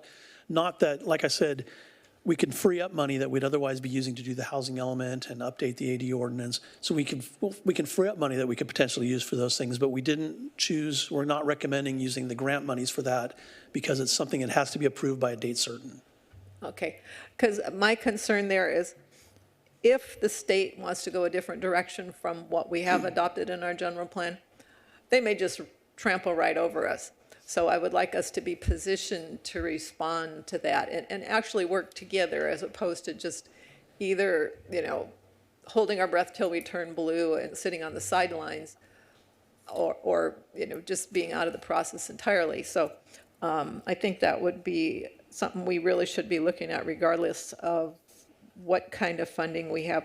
And then regarding the high quality transit areas, I know we all talk about the HQTAs. And just as a point of information, those are areas that are within a half mile of what is considered a high-quality transit corridor. And a high-quality transit corridor is any, not just a train line, but any bus line where they have a headway of 15 minutes or less for at least an hour a day. So you could have 1 hour where the buses come every 15 minutes, and the whole rest of the day you get maybe 2 other buses, but that's going to be called a high-quality transit area. OCTA has been telling me that ridership is down. So they may be reducing their lines. However, the HQTA maps that are being used for the regional housing needs are based on 2016 schedules. As you realize, bus lines change. They change both in timing, they change both and in location. And even some of the fixed rail, they have reduced the headways, or actually increased the headways on some of the trains, although that has resulted in standing room only on some of the light rail trains. So I'm hoping they'll go back on that. But just so people are aware that, you know, our high quality transit areas right now are considered to be, there's one on Placentia, and then there's on Fairview, and then there's little bits of Harbor and stuff. But OCTA changes the bus routes after we have everything all built, and then we get to start all over again. So it's a very bizarre kind of a process. And yes, we need more housing, but it seems like it's sort of a headlong kind of a thing. And this is the sort of thing, because it's going to shape not only our community, but everybody else's community for decades to come, it really needs to be a little more deliberative, I think. Thank you. Councilmember Reynolds? Okay. This has been a very interesting discussion so far. Thank you for your staff report. I appreciated the comments that you responded to SCAG with, and I appreciate you answering my 5 pages of questions already. So some of the things I had have been touched on. I was also interested in learning more about opportunities we had for mixed use developments. I'd be interested in exploring that more. I'm interested in the sort of current capacity that Councilmember Guinness mentioned. I'd be interested in just seeing a breakdown. I think all the numbers exist, but it'd be helpful just to sort of have a table of breaking down where the existing capacity exists in our current housing element. Right, and the kind of, locationally within the city and what the densities are through the different strategies, or I guess programs we call them. I noticed in reading the housing element, there were some sites identified that I didn't think were really realistic to be built. For example, the lot that Taco Mesa is on there, and I sure hope that we don't lose Taco Mesa. Maybe we could put some apartments on top of it. I don't know. If we do need to expand strategies, I think we know that some of the current strategies aren't working. So I expect that we need to at least amend some of our strategies, maybe add some strategies. I'm hoping ADU is a strategy that we pursue. I do think it's important to be strategic about how we place those, as Mayor Foley mentioned, but I want to make sure that we're also fair in kind of not placing all of the burden in one place. So that community engagement kind of visioning process in the housing element update is really important. Okay, so I would like to not too quickly narrow down on a few strategies that we think would be the best. I'd like us to really look at all of the opportunities and really lean on the builder community to share strategies that they think would be viable for our city, and look at what capacity could be created by those strategies and the pros and cons, and work with the community through those. I appreciate Councilmember Guinness' comments on the HQTA. I don't think any of our transit options in the city are high quality by any means. It's absurd that any of our roadways would be considered, but it would be helpful to see a map of what is currently considered. And I hate to think that requirement would disincentivize some investment in real transit. So a few questions. In our current housing element, it sounds like we may have kind of the allowed capacity to meet some of the potential numbers that are going to come with the new kind of RENA allocations, but allowed capacity doesn't always translate to built capacity, right? And I think we've seen that some of the strategies that we have aren't really working. I'm curious what we know, or how we can learn what are some of the big obstacles to turning our strategies for building housing into actually implementing housing. how would you propose sort of evaluating existing strategies that haven't actually been resulting in built units? Councilman Reynolds, basically, there's multiple things we would be doing, but we'd be looking at, let's just use the overlays as an example. We'd be looking at the approval date of when those were done. We'd be looking at the number of units that were, really what the intent was, and then the number of units that were provided in that period of time. Then we'd need to go back and try to figure out, let's say it did underperform, as you mentioned. We'd need to go back and try to determine what the cause of that may have been. Is it something that is just wrong? I mean, was the whole idea wrong? Or does it need some type of fine tuning, that there was some disincentive to moving forward? Some of them are fairly easy to see what happened. I think if you look at the motel sites where we had the overlays that allowed potential residential on those, the owners for the most part were making enough profit that they didn't need to sell their property to make a profit. So they had extremely high expectations on what they would sell their property for if they were to do so. And that basically priced most residential developers out of the market. So some of them I think we can see relatively quickly what happened. Other ones I think is probably going to take a little bit more thought and analysis to come up with what those might be. And it's all going to be part of the overall process as we move forward with the update itself. I'll leave it at that. I think those are the kind of things we'd be doing. Yeah.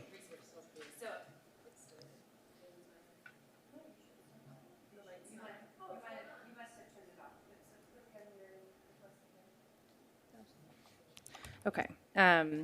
So I think it'd be helpful in understanding kind of what the existing strategies are, what capacity they allow, and then maybe sort of it can, light your evaluation of whether or not it's working, and what, if it's not working, what issues we may need to overcome, or if it's a strategy we shouldn't pursue anymore. A question on sort of types of units we need in the city. So we know we're going to get these numbers of very low income, and so on.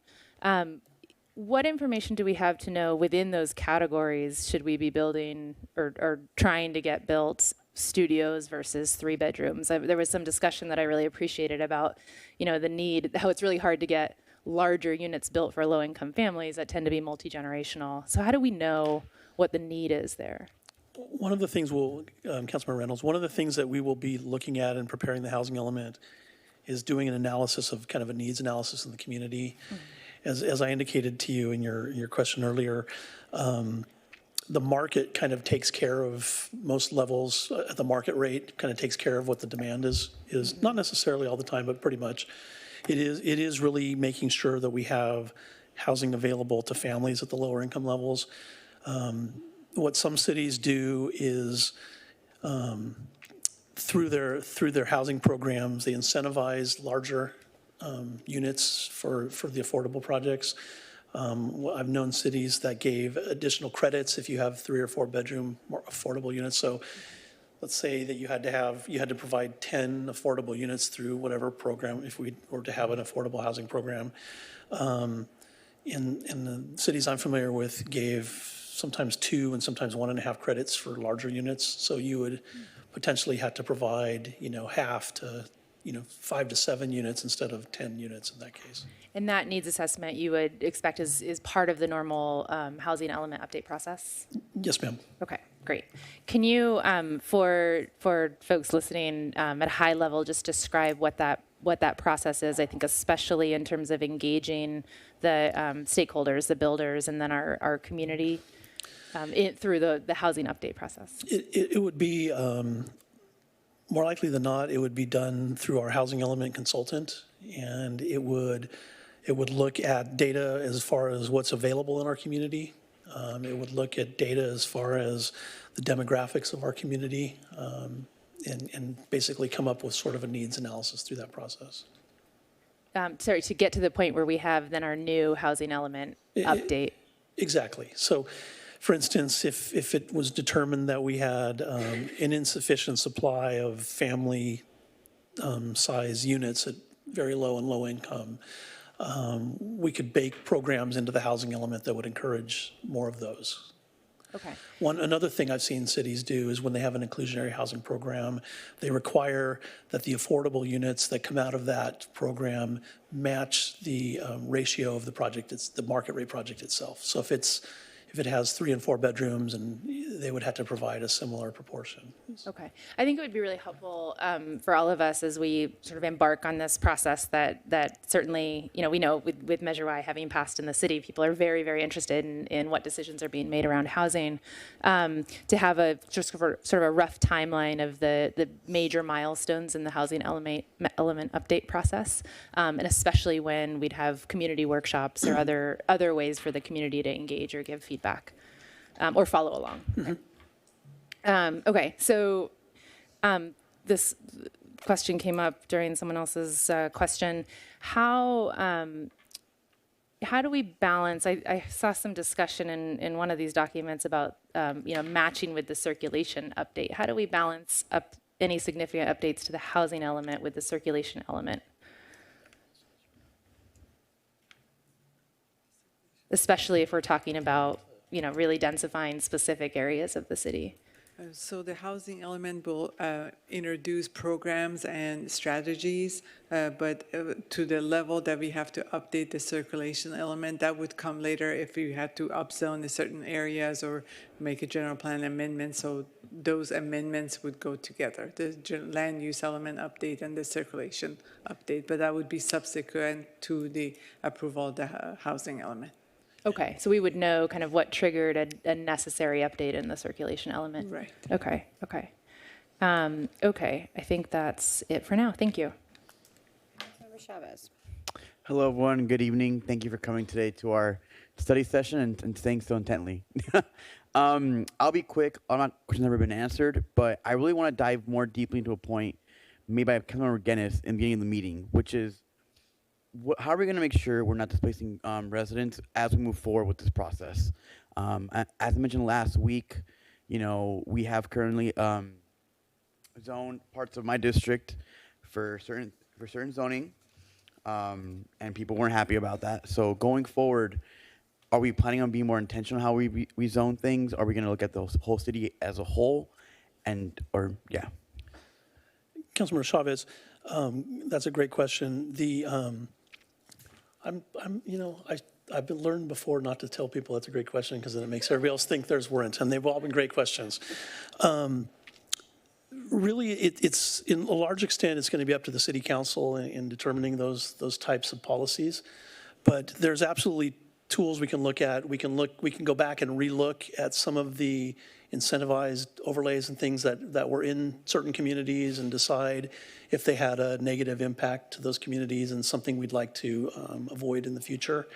The city can also build into the housing element, and as I said, I think it makes sense, is goals and objectives to maintain existing communities and not overly, I don't know, overly is subjective. It could be 0, it could be, one could be overly to some folks, but we can build programs into the housing element that look at maintaining existing communities and not dislocating communities. I think that'd be perfect, and I do want to point out the mayor had a really good idea of building north of the 405. I think if we concentrate in one area of the city, we really could avoid anyone feeling like the neighborhood is being impacted, opposed to what they bought into when they first moved into the city. I also want to quickly touch base a bit on inclusionary zoning. I know our neighbors have this model. What have been some pros and cons they've seen in their housing market due to the inclusionary zoning? I would have to talk to some of the cities whose numbers we gave. I can speak from experience with Irvine's. We really didn't see any cons with Irvine's. I think there were some initial concerns from the building industry and from some of the developers off the get-go. At the end of the day, though, it allowed the city to provide them certainty as to what the program was going to be and what the costs were going to be. And they basically would build their pro formas around the fact that they knew they were going to have to provide a certain amount of either land or money towards affordable housing. I guess where the con might come in is if doing something like that flipped the market where it disincentivized residential development, that would be a potential con. That was something that we were very concerned with in Irvine, but it never we were able to not have that happen. I lost my mic, so Oh, sorry, here, no, first, I'm sorry. You're fine, Mayor. I do think going forward, that'd be a really good thing to have. I think we needed it in the city for a while. And I think it is good for developers to have kind of a set idea of what to expect when they're building in Costa Mesa. I already know Measure Y is a hurdle enough. And like I said, you get to address that to some extent from my peers on the council. But if we could have a game plan for developers with Measure Y, that would be awesome, because I really do see that being the biggest hurdle we have going forward. And I guess that I think all of us understand the need of housing, particularly in my district with parking being an issue. It's because of overcrowding, and I think this is a small part of that solution. Thank you. Okay, I'm going to open this item up now for public comment. Everyone who can come to one of the two podiums and give public comment, you'll have 2 minutes. And if you want to voluntarily fill out a speaker card, we'd appreciate that. Then we can give you updates on any items related to this topic in the future. So if you have any comments, come to the podium.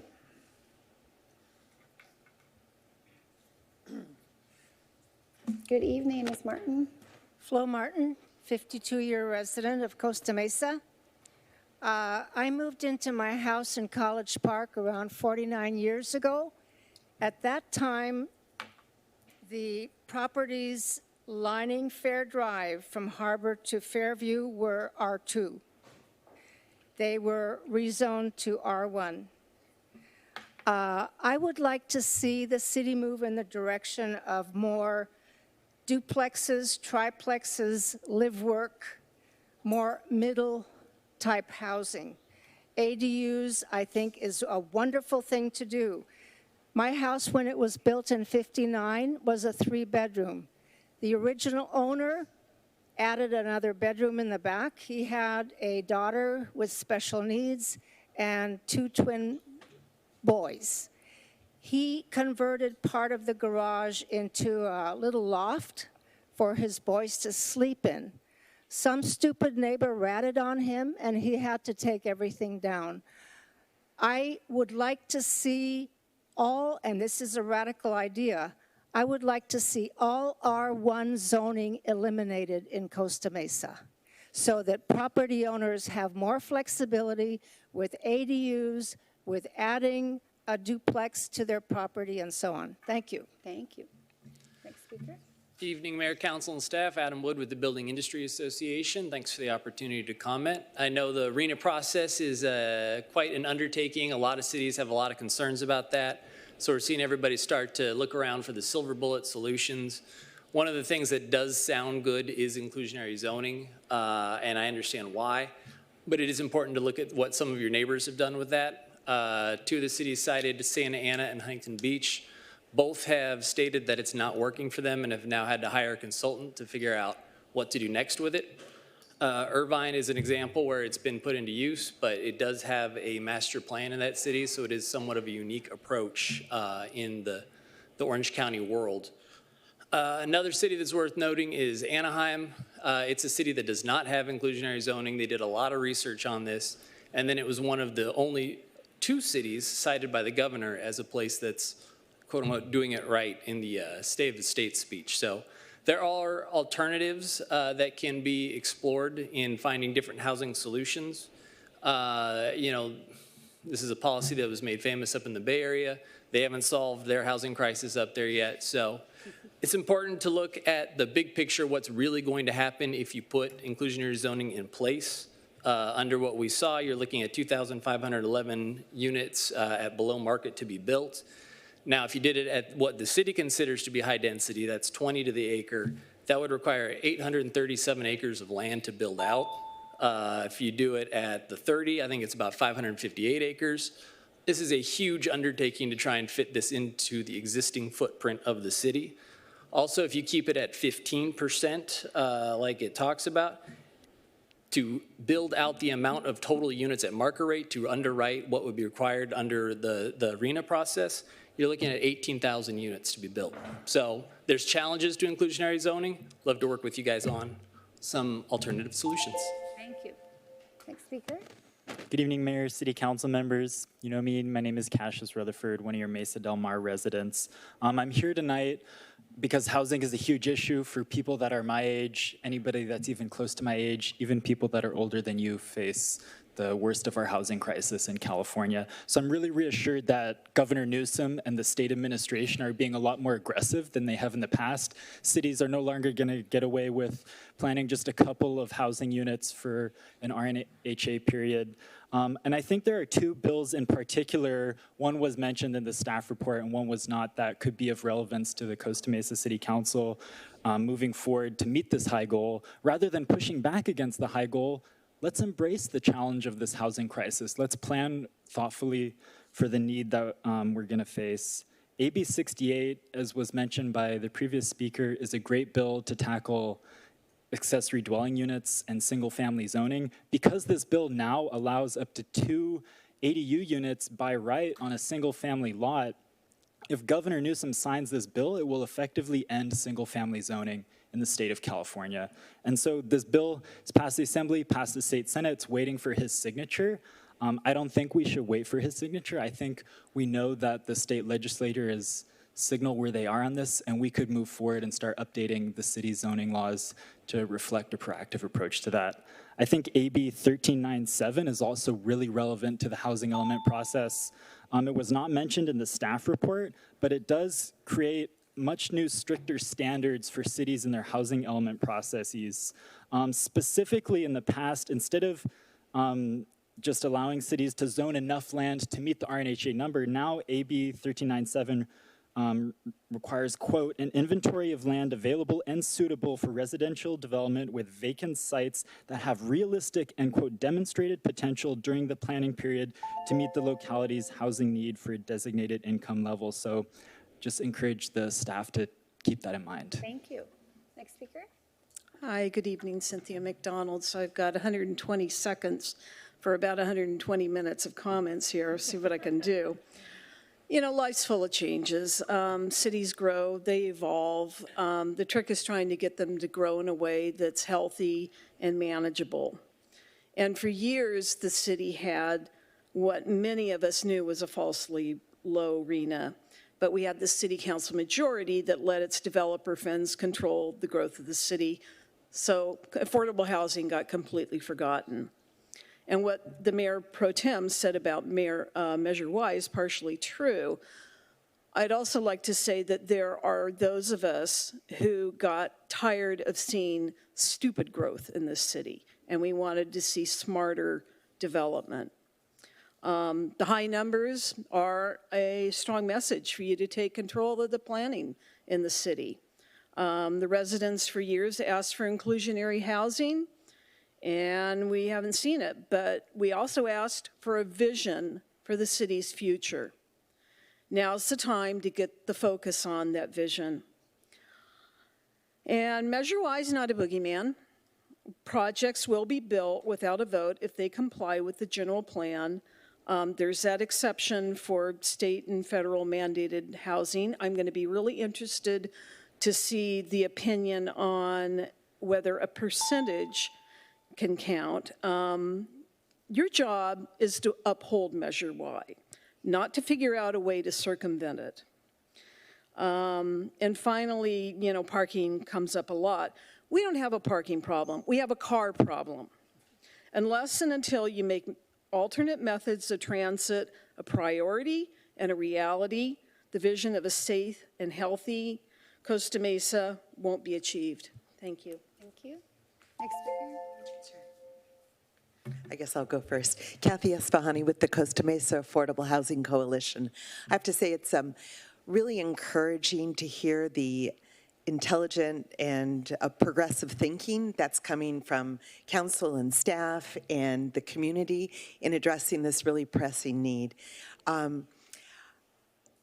I obviously love the idea of an inclusionary housing ordinance, which is something that our coalition has been pushing for a long time. I think it really will make a difference and make the vision of creating affordable housing much more likely to to come to fruition here.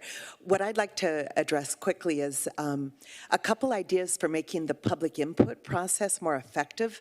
I've gone through at least 3 cycles of, I think 3 of housing element updates. And in each time, the city has spent a lot of money and a lot of time and a lot of community time in visioning and talking about the housing needs of our community. But I saw a real disconnect from the communications that were happening and the housing element that came out. And so what I'd like to suggest is that we do something a little more focused this time, that the council form an ad hoc committee comprised of community members, community organizations, staff, council members, planning commission members who are very interested in affordable housing and coming up with strategies that will be effective in helping it actually happen. And so this ad hoc committee will come up with proposals which would then be discussed in the community planning sessions.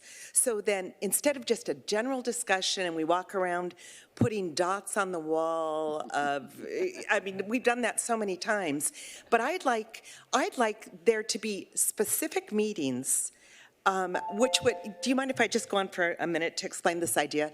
Why don't we do this? Because I didn't give anyone else any extra time, but I like that idea. We can talk about it afterwards. Okay. Because I didn't give anyone else extra time, so I don't think it would be fair. I had to stop everyone. Okay. I get it. We get it. Okay, sorry. Trying to be a fair. specific meeting per topic. Okay. Okay. Trying to be fair. Everyone knows you're my friend. Hi, good evening. Rick Huffman here. Quick bullet points here on my notes is totally in favor of adjusting the accessory dwelling units ordinance and doing away with a minimum lot requirement and changing that around to make it easier for people to take advantage of that idea. And then in all these discussions about increasing the density in our city, which I think is going to probably be necessary for certain sections of the city and probably a good idea, and it's kind of inevitable with the demand for housing in our state. But definitely we have to work on more affordability, but what's lacking in the discussion, I think, is looking at a master plan to make the city more walkable and bikeable when we do these kinds of projects, and addressing the need for parks, maybe just small parks that go along with each one of these projects that comes along, so that we can create a sense of street life and mixed use where there's shops and apartments and places for families too. I was really concerned about places with 2 and 3 and 4 bedrooms maybe for families to be living in multi-level apartment buildings. And then, lately I've been studying the concepts that I see in strong towns and other smart growth type websites and lectures and seminars, and I think the more we can pay attention to those kinds of ideas, the better off we'll be. Thank you. Thank you. Next speaker. Good evening, Mayor, council members. My name is Cesar Covarrubias, Executive Director of the Kennedy Commission, an organization that advocates for increasing opportunities for affordable housing for working families in Orange County. I just want to congratulate you for having this discussion today. I think it's been a really thoughtful discussion that looks at planning but also looks at policy. You can't look at planning without looking at policy because the policy will direct you to the result that you need in your city. If you don't have a policy, you'll have unbalanced housing development. So in general, I think I'd like to just give you some examples. We've talked about inclusionary housing ordinance. We talked about housing opportunities ordinance. Whatever you may want to call them, they're policies that are directing development. And in cities that do have them in Orange County, you're seeing balanced housing development. I'll give you an example of that. City of Santa Ana has a housing opportunities ordinance. Over 1,000 units of affordable housing are in the pipeline or already constructed, when their total development was around 2,700 units for this planning period. So we're seeing, again, balanced housing development. Irvine has similar numbers. There's about 1,000 units of affordable housing there. Production on the market side is more robust than most other cities. But we are seeing in every city in Orange County that production is happening. It's just not balanced housing development unless you have a policy. The city of Anaheim, for example, was cited earlier. They've approved over 6,000, almost 6,500 units of housing. Only about 200 of those are affordable. So about 6,200 units are market rate housing that most families cannot afford because the rents are about $3,000 or more.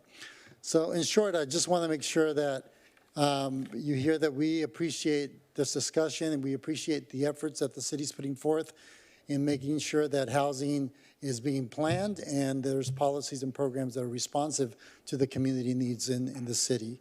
Thank you.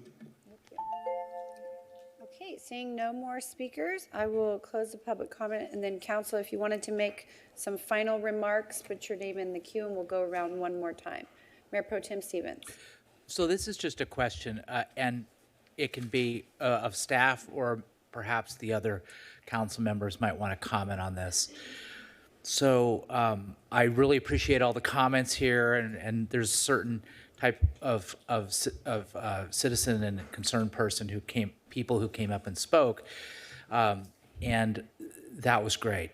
But there's a sentiment of certain people in the city, and I've even heard it from the dais in the last, say, 5 or so years, and it kind of goes like this, and I want to get your comments to it. Costa Mesa is too crowded. It's too dense. There's too much traffic. Too many people, too many cars.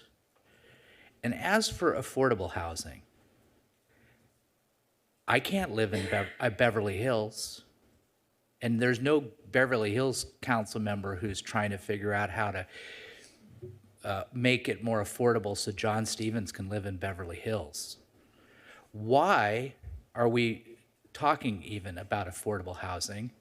If people can't afford to live in Costa Mesa, they can move somewhere else. So apart from the mandated aspect of this, talk about why is it in the best interest of Costa Mesa and Costa Mesans to do some of the things that we're talking about, to create more density, to create more housing opportunities, and to create more opportunities for people of low or moderate income to live affordably in our town.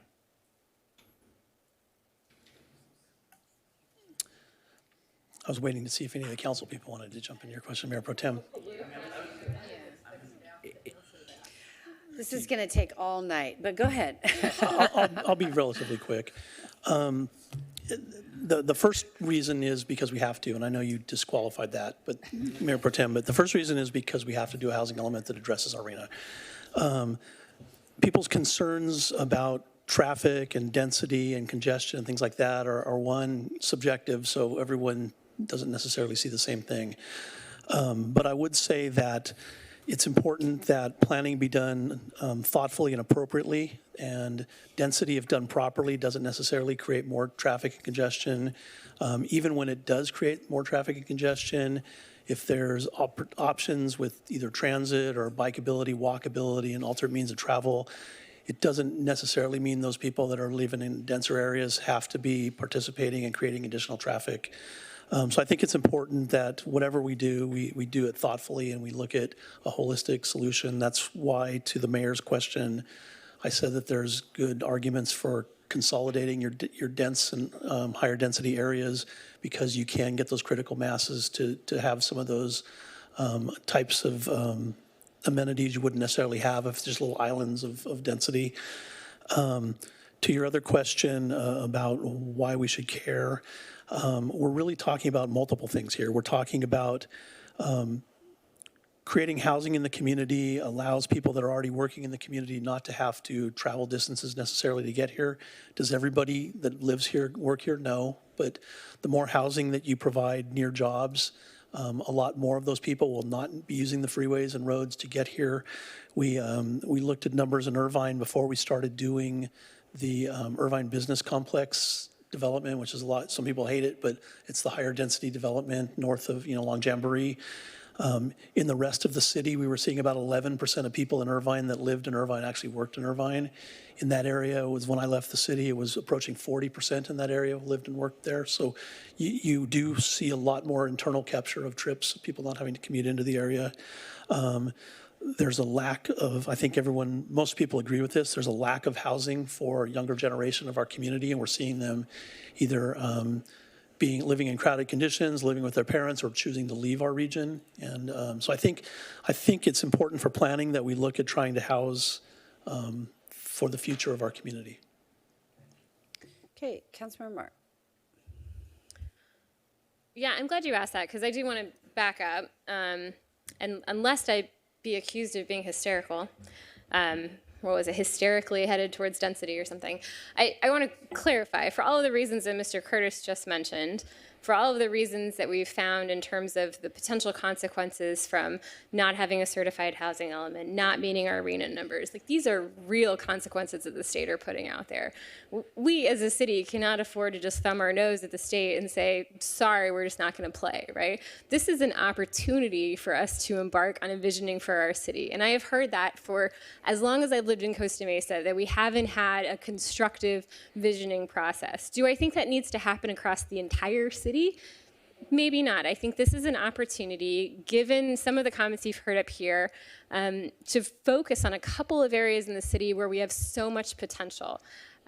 One of the islands of density was just mentioned, which I think is a great term. That is one of the things that folks have been very concerned about for years, right? I live in a single family neighborhood, and all of a sudden there's this pocket of density that springs up. And that's what makes people feel sort of threatened that housing is coming to get their single family home somehow.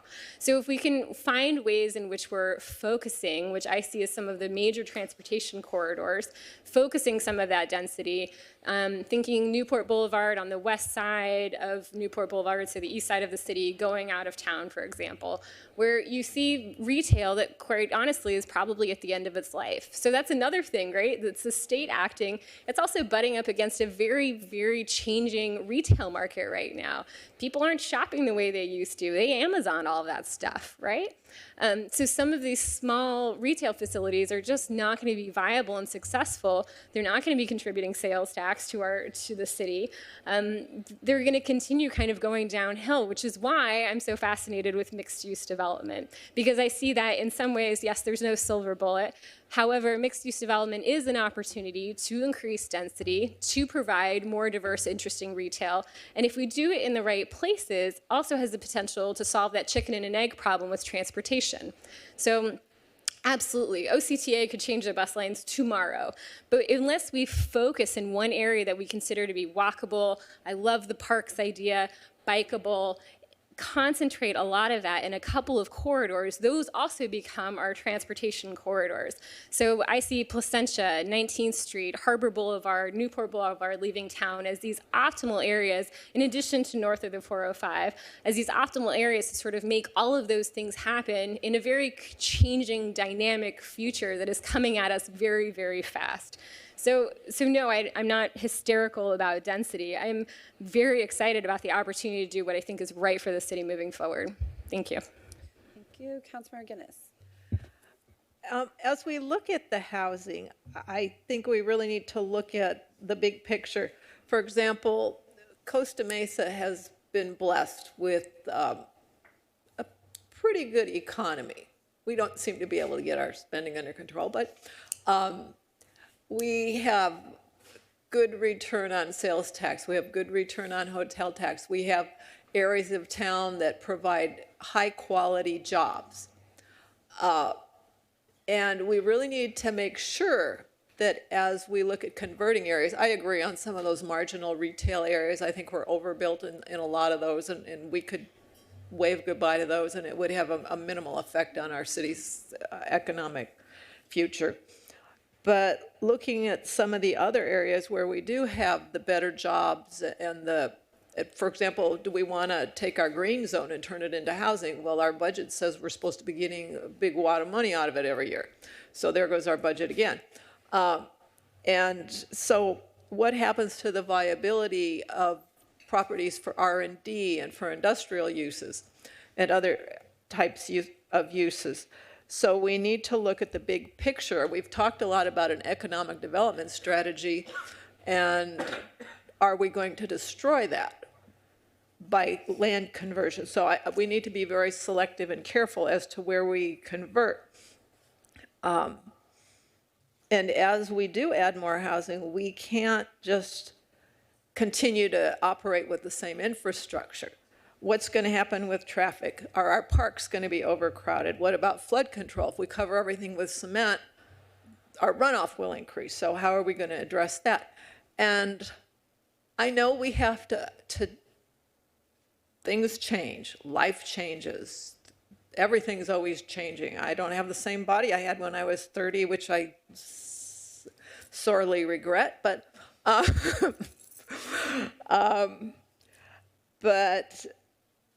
things change. But at the same time, when people come here and they tell us they had to sit through 2-3 cycles of the light at Victoria and Harbor, and they really hate it. When I hear on the news that the average person in Southern California sits through over 200 hours of congestion, loses 200 hours of their life in a year, over 200. Due to congestion, there's a problem. And part of that is just having stupid growth instead of smart growth, but we haven't yet somehow managed to be all that smart anywhere. And when people say they can't park in front of their house, they can't even get in their driveway because of the overflow parking, those concerns are real. When they're in the shadow of some high rise and they no longer can have a garden, that's a real concern. Maybe it doesn't matter to you because maybe you're not in an area that would be subject to that. Or maybe it doesn't matter to you because you don't care about a vegetable garden. Or you've never had to struggle with trying to get in your driveway because all the people from the apartments or the commercial have parked in front of your house, and so you can't even get in your driveway because they're all hanging into your drive apron. Maybe you've never lived with that. But other people have, and their concerns are real, and I don't think we should be poo-pooing their concerns. Thank you. I don't think anyone's poo-pooing anyone.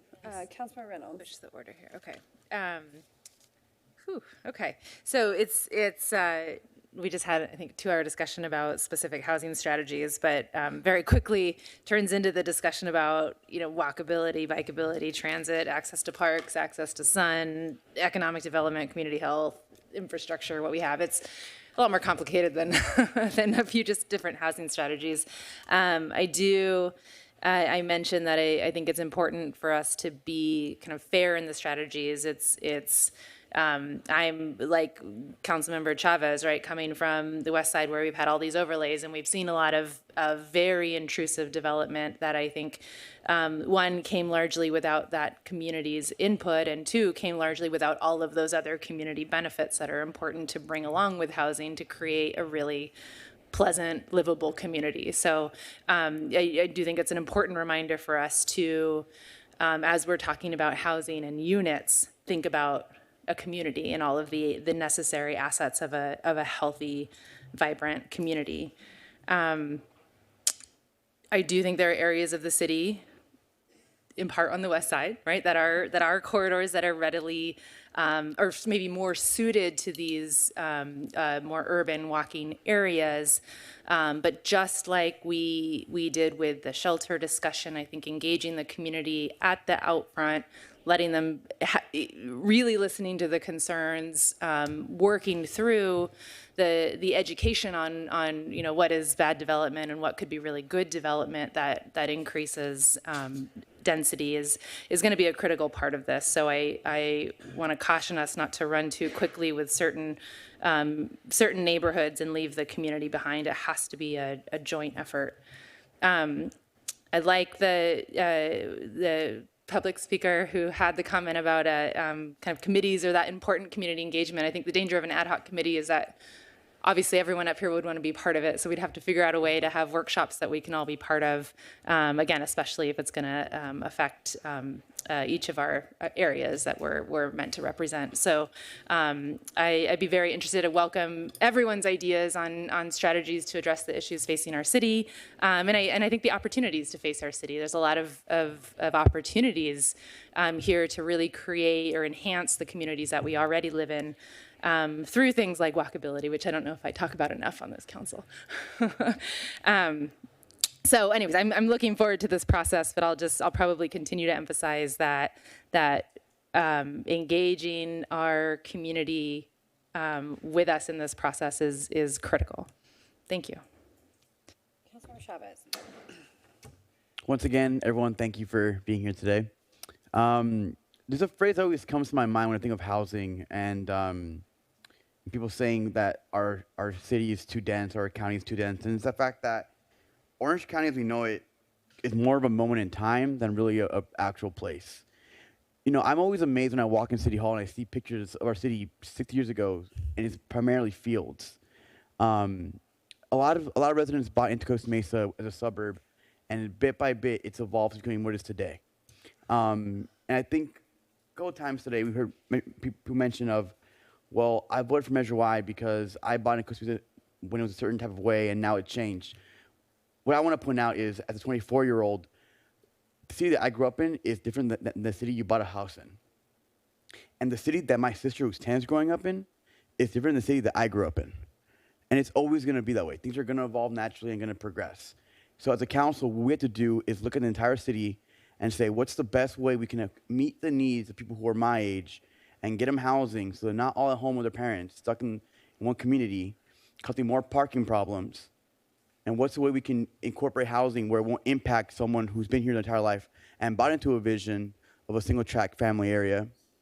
How can we build in Costa Mesa without impacting residents and being fearful of them being the next person to be evicted to make a condo in their current lot?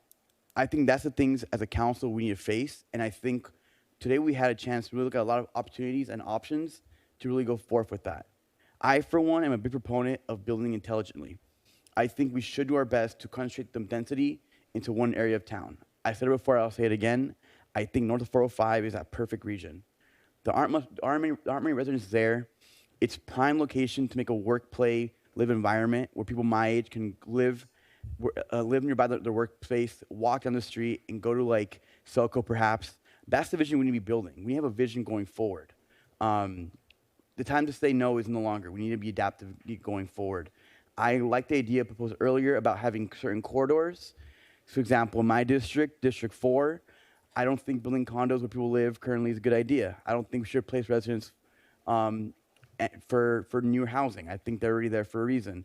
Let's be intelligent and perhaps build up areas like Placentia Street, where it's mainly industrial that's no longer as useful as before. Let's be intelligent how we build.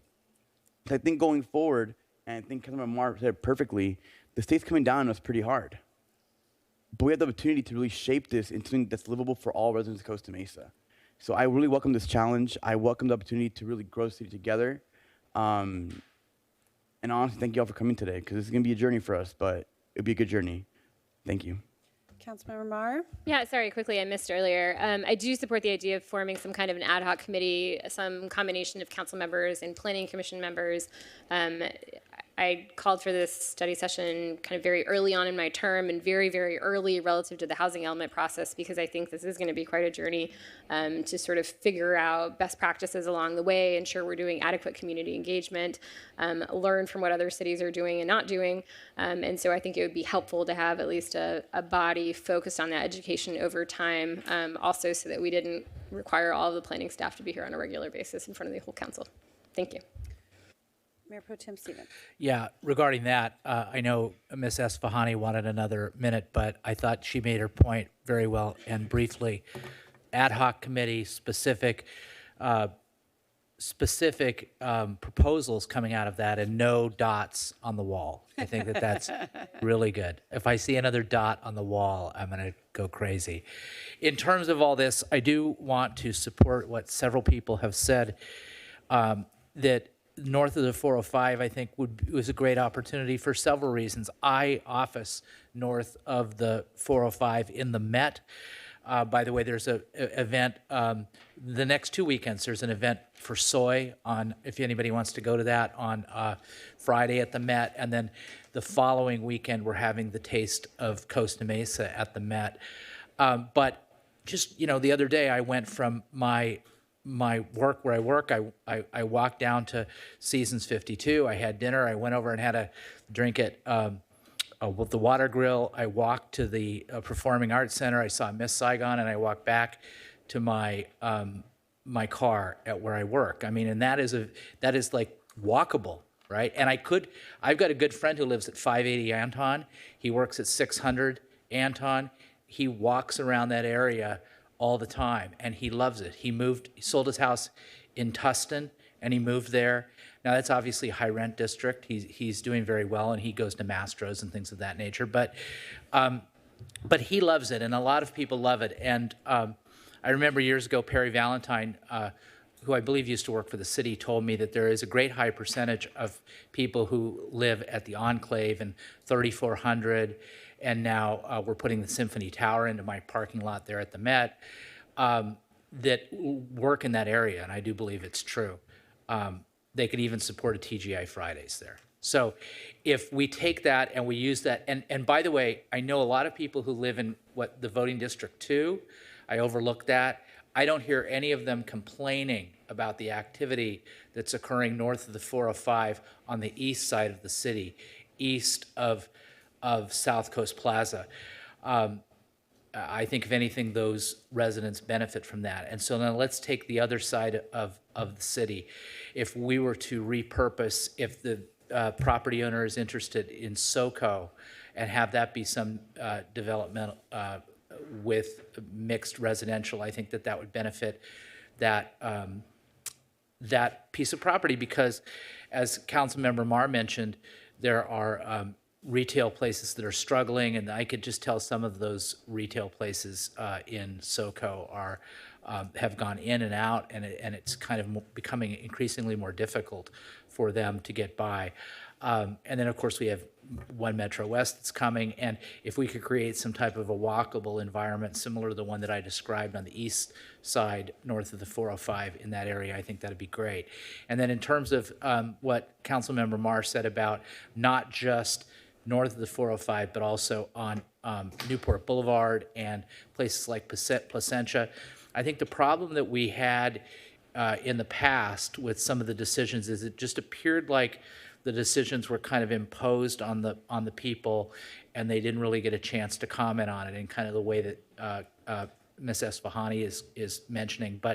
And so we had these things that popped up on Placentia that maybe everybody didn't really buy into, and then that was one of the reasons for Measure Y.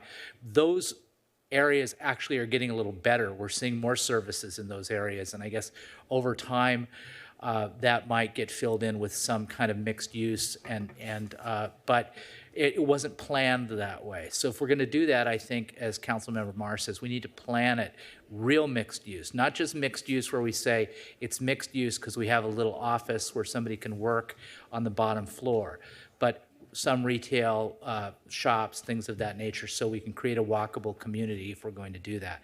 So I like what I've heard from the public. I like what I've heard from my colleagues, and I think we're on the right track, and I really appreciate all the work that the staff did on this.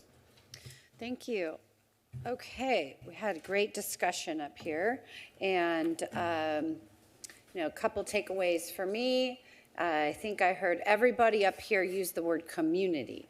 And so whatever we do moving forward, we need to make sure that we're building a community, not just a house. And so I think that's what's really important.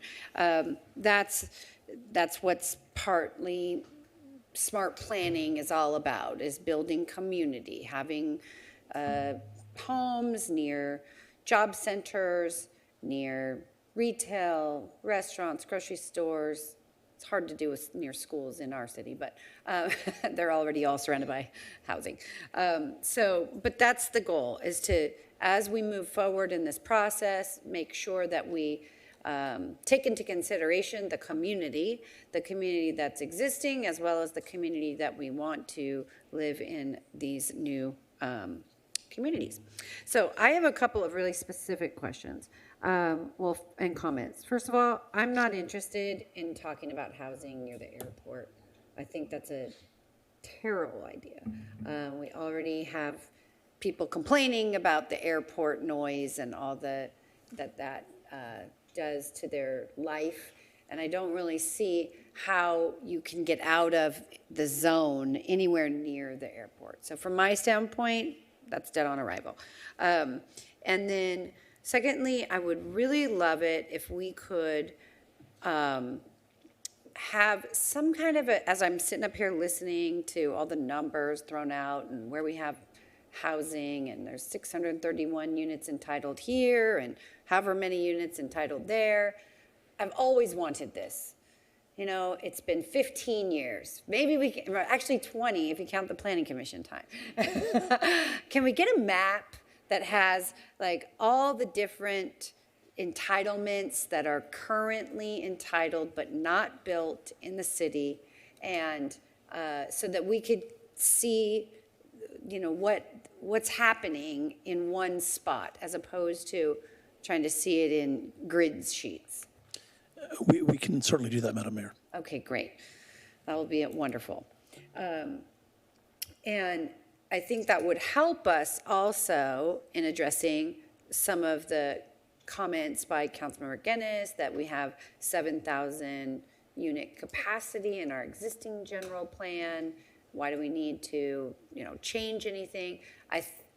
My gut tells me, after being up here for quite a while and being part of some of these approvals, is that we don't really have any place in the city where you can build 4,000 units, except for north of the 405, or maybe incorporate some of it into the Fairview Development Center site, which is 114 acres.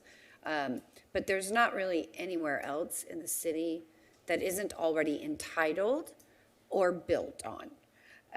So I think we have to look at the map in total and kind of see where the pockets of opportunities might lie. And I'd also like to understand on AB 670, or any of these for that matter, but I think you said that AB 670 was already signed by the governor, is that right? Yeah.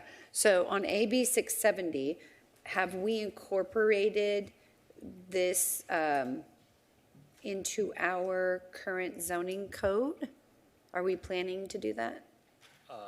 That we would certainly update the zoning code for that and all additional legislation that comes effective January 1. Right, so we'll know on October 13th. The governor signs everything he's going to sign by October 13th. We should know. So we don't have to wait till January. Yeah, we should know probably by, you know, by the end of this month, we will certainly have an inventory of all the legislation that will and will not be effective January 1. Okay, so because if it voids the CC&Rs of the HOA that prohibit ADUs and allows for garages to be converted into, I guess, ADUs, or they're calling a garage conversion an ADU, does that apply to all residential or just the CC&R? As far as that particular bill, we wouldn't need to adjust our zoning code for that bill, but we would presumably for the other bills, because that bill is only saying if you, a private party, have a private rule, then that private rule doesn't apply. Well, that doesn't affect our zoning code. Our zoning code doesn't change that. So we don't need to change our zoning code for that. But except for that our zoning code does not allow us to convert a garage into a living unit. Right, but that would be part, assuming the other bills are approved, and I would expect that at least one of them would be. I would be surprised if that didn't happen in some form. Then that would certainly be something that we would return to the City Council, Planning Commission and City Council to amend the ordinance at that time. Okay, so I'm confused. Does that bill, AB 670, that's already been signed? Yes. Does that apply to anything other than homes that are CC&R? I believe it is only for CC&Rs and only for areas that are zoned, that where they have single-family residences. And Madam Mayor, just to clarify, what it did was it said that if you live in an area with CCNRs and it has HOAs that prohibit ADUs, it's no longer valid. So, so that is, as Mr. Porter's indicating, it wouldn't necessarily change anything in our zoning because we don't enforce the CCNRs for private development. Some of the other things you were talking about, like garage conversions, things like that, are some of the other legislation, and those would apply everywhere, even including places that have CCNRs based on that legislation. Okay, so yeah, that, we should follow that closely because I think the entirety of the time that I've sat up here, everyone has opposed anyone living in their garage. So if that's the new state law, that's gonna, you know, it's a safety issue in some cases because, you know, we've actually had people die because they were living in the garage and the garage caught on fire and they couldn't get out. So we need to make sure, I assume, that if garage conversions are now allowable, that we're establishing some kind of a safety procedure to make sure that they have the proper ventilation and whatever they need for safety purposes. Okay, and so I guess, and then just to respond to Councilmember Guinness, we actually did create an ad hoc committee as it relates to Fairview Development Center. It's Councilmember Marr, myself, and Mayor Pro Tem Stevens. So, and we are partnering with our Assemblywoman, Cotty Petrie-Norris, and a working group is being created. So there is we're not going to be left for the state to figure it out because we're going to partner with the state to make sure that we have some plan that our community can buy into. And the goal is to have community meetings about whatever that plan should be. Okay, and then, so next steps here. If I had my way and I could wave my magic wand, which I can't, I would, and I agree with Councilmember Marr. I mean, I think I've been hearing about a vision for Costa Mesa for 20 years. We never seem to get there. In part, I believe it is because we can't afford to get there. We can't afford to hire the consultant that could just help us outside of staff time to create a vision plan for the city. We've never been willing to do that. It seems that I don't think we're going to be able to do that. So there's got to be some other way to do that work, because the piecemeal approach, which is what we've had always, is why we have, you know, 4 stories next to a single bungalow house, which is not very well received, and why we have no amenities built into neighborhoods across from, you know, Trader Joe's, no parks, no bikeability, no walkability, on Placentia as well. You know, it depends on which side of the street you're on as to those new developments. One side has really nice courtyards down the middle. They've got the live work and the actual have, you know, real working offices. And then the other side, it's just like maximized out to get as much space as they can on the lot, barely able to open the car door to get out of your car in the parking space. So we just have a hodgepodge. So what's our next steps if we are to embark on this idea of creating a vision for Costa Mesa? What does that look like? I think we had this meeting 2 years ago. Madam Mayor, the next steps in the process are going to be, we're going to continue to monitor the process of the development, the assignment of the arena to the city. We are going to be looking towards preparing an RFP for a consultant to develop a housing element as we move into next year. To your comments about, you know, a grand vision for the city, you're absolutely right. The more detail we get into, the more it's going to cost. But I think that, one, we're going to have to do a housing element, so we're going to have to be doing some elements of this regardless. Certain ideas and certain options we can bring to the city council, and we can determine what we're willing to budget for as we move into next year. But there are other things that are just more broad policies, like you talked about, as far as appropriate land use compatibility with other uses. that don't necessarily take a lot of visioning. They more will reflect community values as you dictate them to us or the community shares with us. So some of those things, if we choose or we don't have enough money to do great visioning, some of those things I think we can accommodate through the housing element process regardless. And then we can just determine as we move forward into next year how much money we have available to do this and how much actual visioning beyond the housing element and those type of things we want to do. Okay, so I guess the immediate next steps for us are also going to be, we need to get the legal analysis done. Correct. My interest would be understanding for the corridor that is north of the 405 between, what is that, Fairview to, the border. What would be, because there is interest, by the way, by SoCo to do some kind of mixed use. What would be we just need an analysis of what are the possibilities, what are the limitations, and how do we get there? And then I would like to know, just in general, no matter where it is in the city, if we're unable to comply with our housing element requirements,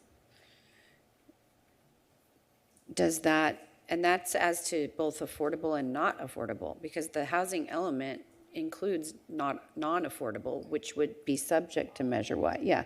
If we cannot comply with the housing element requirements, does that nullify Measure Y, or does that, what happens? Because we're in this situation where if we can't comply with the housing element RENA numbers because there's no land in the city that's currently zoned residential that is high enough density to allow us to build sufficiently to comply, then what happens? So you don't have to answer right now. I just think we have to analyze that issue so that we all know what's the consequence of that. And then I think that was all I had. But thank you so much. This is a really good discussion. Oh, I had one other question. Fairview Development Center. The state's allocated $2 million towards planning of that to come up with a plan. So if we could look into how we can possibly access some of that $2 million for these discussions that we're having, that might be helpful too. Yes, ma'am. Okay. All right. Oh, did you have something else? Yeah. Okay. All right. No, I don't know if we sort of took it for granted or if we need to be explicit, but in terms of an affordable housing inclusionary ordinance, it seemed like there was generally support from the dais. It seems like something that staff could work on well in advance of the housing element if there was consensus. Yeah, I have mixed feelings on that because I feel like if we can get it through a development agreement and we can get all of our affordable housing built through a development agreement, then I think it's a faster, easier way to go. But I'm not opposed to it. I'm just saying, my vision is that we do this through development agreement and we get it all done. And I think we can. But yes, analyze that, bring that back too.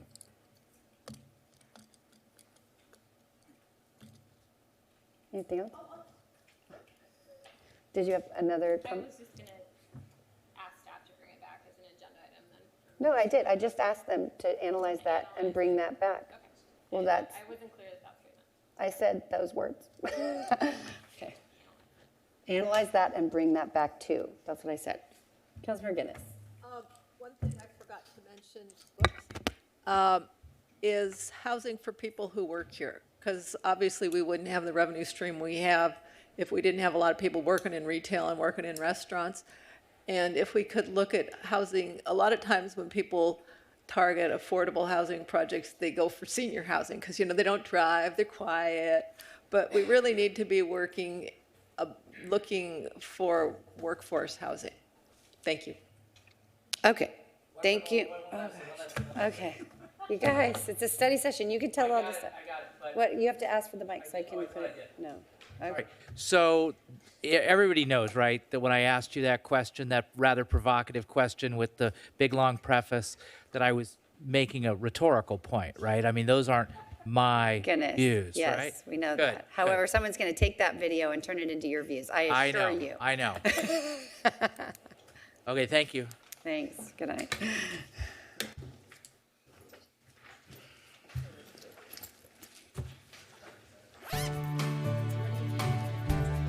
Well, because they sent us a thing just while we were up here, I think.